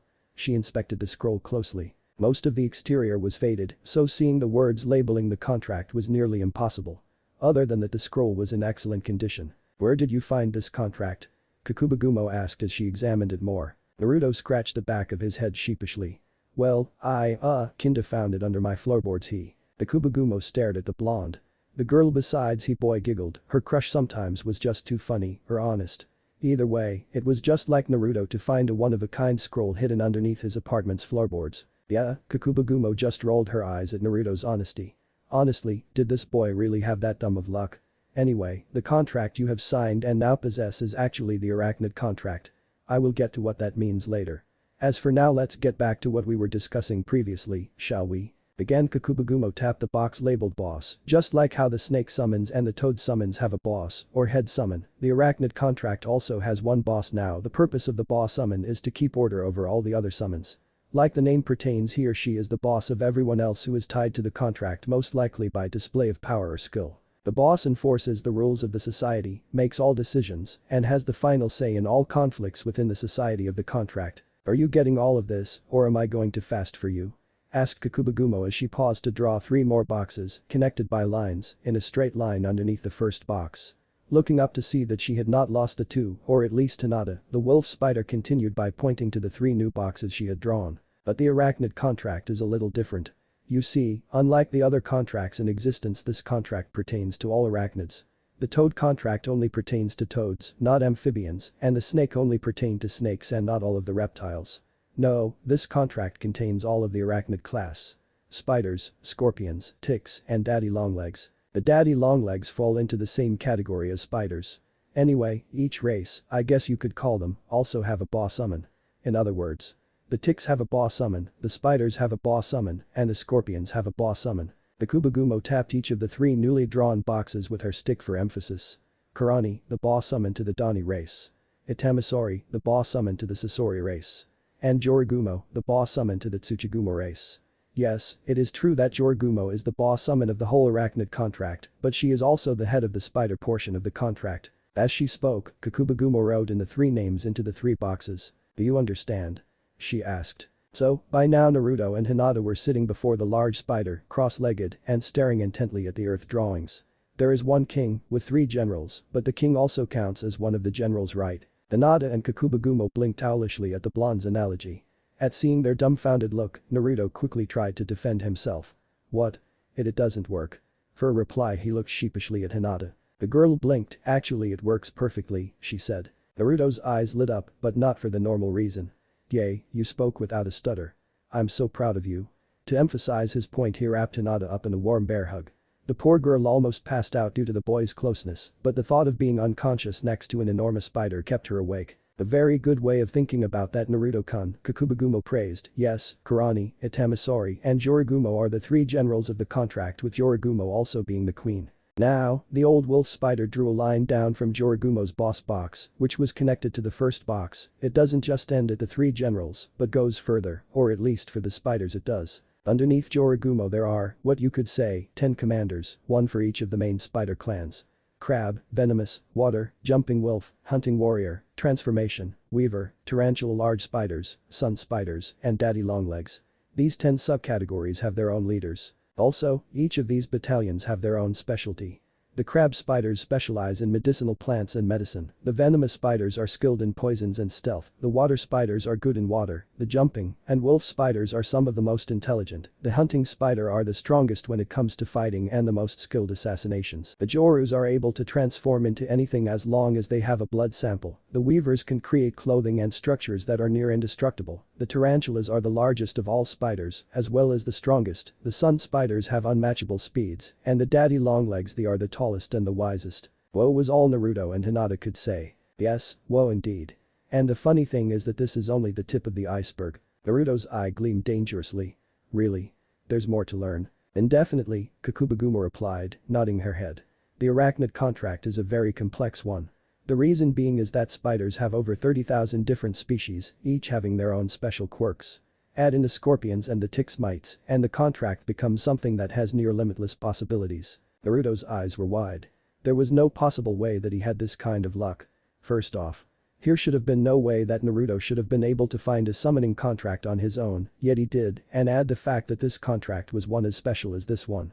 There was only one thing that Naruto could do after learning this information. He shot to his feet, grabbed Hinata in his arms, and spun her around like a small child. Do you believe this, Hinata-chan? This is so cool. So cool, so cool, so cool. This is the best thing ever. His whoops and shouts of joy mixed with Hinata's shy giggles. He continued to spin her around and around, making her dress flutter in the wind. Naruto's joy and happiness could barely be contained, and so he continued to shower Hinata with his emotions. He spun her, hugged her, spun her again, carried her as he ran around, and hugged her one last time. The end result was one barely conscious, stupid smiling, drooling, and blushing Hyuga Hinata. All she could do was literally hold on for dear life. The boy had lost it in a sense, but that did not bother Hinata. His happiness and joy only fueled Hinata's courage. Once again the blonde was acting like her battery and filling her to the brim with courage, energy, and life. But her generator of pure unadulterated energy soon left her embrace. The girl was dampened mentally once her crush left her, but she smiled once she saw why he left. He pulled a truly Naruto action and ran up to the spider that he had summoned and embraced her as if she was a lifelong friend. The odd thing about Naruto's action was that the spider had no real place to grab onto unlike humans and other bipedal creatures, so to rectify this Naruto grabbed the creature's face and held it tightly. The Kubogumo hissed in surprise at the boy's actions, but soon the spider smiled, as only a spider could, at how the blonde loved on her. The wolf spider was surprised that the boy would do such an action, considering that they had not known each other more than 2 hours, yet he treated her as if they had known each other for more than 2 decades. So the spider went with the flow of the moment, going so far as to pick up the blonde in 2 sets of her arms and spun him around much like he had with Hinata. Though his actions, mental capacity, and overall appearance left much to be desired, his heart was what sold him to her. One thing was true, the boy had much to be desired, much to be desired, but skills and power and smarts were not the only things that were preferred amongst summons, or at least not the arachnid summons. The arachnids, at least the spiders, did not just look for shinobi skills or high intelligence, but rather the arachnids looked for family values. What was said about the arachnid kind was true, they at times were cannibalistic as well as violent, but above all they looked after their own. It was almost an oxymoron to think such a violent and distasteful race would honor things like family mindsets. In fact, every summon race looked for one particular quirk to see if their would-be summoner was worthy of their techniques and skills. For the toads, their summoner had to be well versed in the elements, as well as all common shinobi skills. The reason for this is that the toads were the most human out of all the summons, they practiced shinobi techniques, genjutsus, and other such human practices. The snakes looked for cleverness and stealth amongst their summoner, since their kind was one creep amongst the grass and sneak up on their prey, they sought the same characteristics in their summoner. And the slugs looked for an equally patient and caring person. For the spiders, they wanted an individual that understood suffering, hatred, and ridicule. Naruto had all that in spades. Not only that, but Naruto had the heart to understand their strange and misunderstood race. Naruto could relate to them and had the possibility to become one of them. That is what the arachnids looked for. The Kubogumo had set Naruto down in hopes that they would be able to continue with their lesson and discussion, but the boy soon rocketed over to Hinata and wrapped her up in another hug. It seemed that the boy still contained some joy and happiness that had yet to vacate his system. So she allowed him to continue, but silently vowed to cease his celebration soon in order to get on with their discussion. Naruto's display had died down considerably, but his hugging nature still held strong for some reason. Hinata was not one bit reluctant in Naruto's display as usual, but she too noticed his diminished form. As of now the boy of her dreams held on to her in a kind and subtle embrace, he did not spin her around or whoop and howl her. It was a warm hug, a soothing hug, a lover's hug. She held him just as he held her, she could do little more, not that she wished to. Naruto did not mean to, but he quietly nuzzled Hinata's temple, just above and before the lovely girl's ear. She could feel his smile, one of the smiles which was not too big, but not too small. It was a warm smile, just like his arms, which held a happiness that was beyond measure. While his adamant display of joy and happiness was just that, adamant and quite impressive, it was more like the gushing of a fire hose. While a fire hose can be strong and overbearing, a finely nozzled hose can cause more impact than just an onslaught of uncontrolled water. A thin stream of water can cut stone, while a thick stream of water can only weather a stone. That is what Naruto's current joy felt like to Hinata. It felt like a thin stream of compressed water rather than the senseless overflow. It felt perfect and natural, like that was what it was supposed to feel like since the beginning. Hinata felt him nuzzle her temple but said nothing against it. While the girl was shy and introverted, she was far from stupid. She knew the moment she mentioned something along the lines of how he was acting so intimately with her was the same moment that he would jump away, as if he was burned by a red-hot ladle. So she kept her mouth shut, though it was not difficult. Her mind was currently running on all her auxiliary in order to stay coherent to the rest of the world. It was her auxiliary that forced her to return his nuzzle to his temple. The humming smile crossed Naruto's lips as he inhaled his companion's hair. "I'm so happy," he mused to himself into Hinata's ear, "I'm so happy." "I know," she whispered back to him, "I'm so proud of you." Naruto pulled back from her and looked at Hinata at arm's length. Her face glowed in the sun's light, and her smile only seemed to make the woman's face that much more soothing and appealing. Her eyes shone with their own glee and joy so much that he couldn't help but smile. Again he had to marvel at how he had missed such a sight in all his years at the Shinobi Academy, but that no longer mattered. Now he was enjoying her presence and glow, and that was all that mattered. He smiled once again, but quickly realized the closeness between the two of them. Naruto quickly let go of Hinata, but tried his best not to insult the girl. He stepped back but kept the woman at arm's length. Hinata for her part was a little put down that Naruto had let go of her, but she rationalized that it was time. When the thought of time crossed her mind, she gasped and checked the watch that she had been wearing. It was currently 3 hours since the time she was supposed to be back at home. Oh, her father was going to be furious with her. "Oh and no," Hinata whispered under her breath. "What's the matter, Hinata-chan?" Naruto asked quickly as he took a step closer to the young Hyuga. I am late." "What?" I was supposed to be home more than 3 hours ago. Father is sure to be angry." As quickly as Naruto's smile had formed on his face, it morphed into a concerned scowl. "I'm sorry, Hinata-chan. I didn't know that you needed to be home at a certain time." Instinctively Hinata grasped Naruto's hand in her own. "It wasn't why your fault," she said in a comforting tone. I was enjoying myself too much to realize the time." Naruto's eyes softened considerably and he reached out with his free hand and grasped Hinata's hand in his own. "Do you really mean that?" he asked in a small and childish voice. Hinata recognized Naruto's vulnerability and smiled her best at him. I mean everything I said." A smile like one Hinata had never seen before spread across Naruto's face. It was a true happy smile. It was a smile of the realization that he had a true friend. Though Hinata wished for her crush to embrace for her kindness, she chastised herself for thinking such a selfish thought. The past couple of hugs and embraces were making her expect such actions and thus making her greedy for them. She had to remind herself that a kind and heartfelt embrace may not be the common outcome for her. Naruto nodded at her words and quickly formed a familiar hand seal.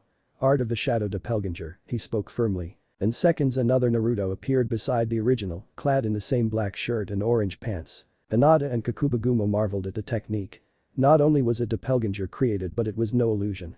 Rather the doppelganger was flesh and blood, an exact copy of Naruto down to the same infectious grin. For Hinata it was a technique that had near limitless possibilities. Not only could he still cast shinobi ninjutsu with the shadow doppelganger, but he could use them to completely overwhelm his opponents and send them into complete disarray. The shadow doppelganger was a technique that left Hinata breathless as well as giddy. She was breathless because of the possibilities that the technique held in both the battlefield as well as romance. While Hinata was not a pervert by normal and textbook standards, she had her moments as all creatures did. The reason why Hinata was giddy, though, was because Naruto finally had something that would help him be recognized by both the shinobi populace as well as the world. Hinata was not stupid when it came understanding the populace around her, and she was not an idiot when it came to understand Naruto. She knew that Naruto would need all the help he could get if he was to show the village and the world that he was correct in thinking that he was meant to be Hokage. Kakubagumo was impressed that the boy would know such a high level and experienced technique. Unlike her kind, Kakubagumo did not one that ventured into the human world.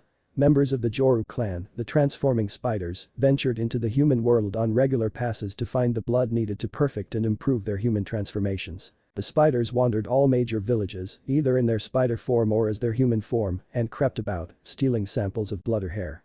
They did this to get the most desirable features for themselves, such as adding one woman's oval eyes with another woman's heart-shaped face, or taking a tall woman's stature and mixing it with a physically fit woman's muscle tone. The combinations were endless. So since Kakubagumo did not spirit herself into the human world, she did not understand so of the shinobi's skills or techniques.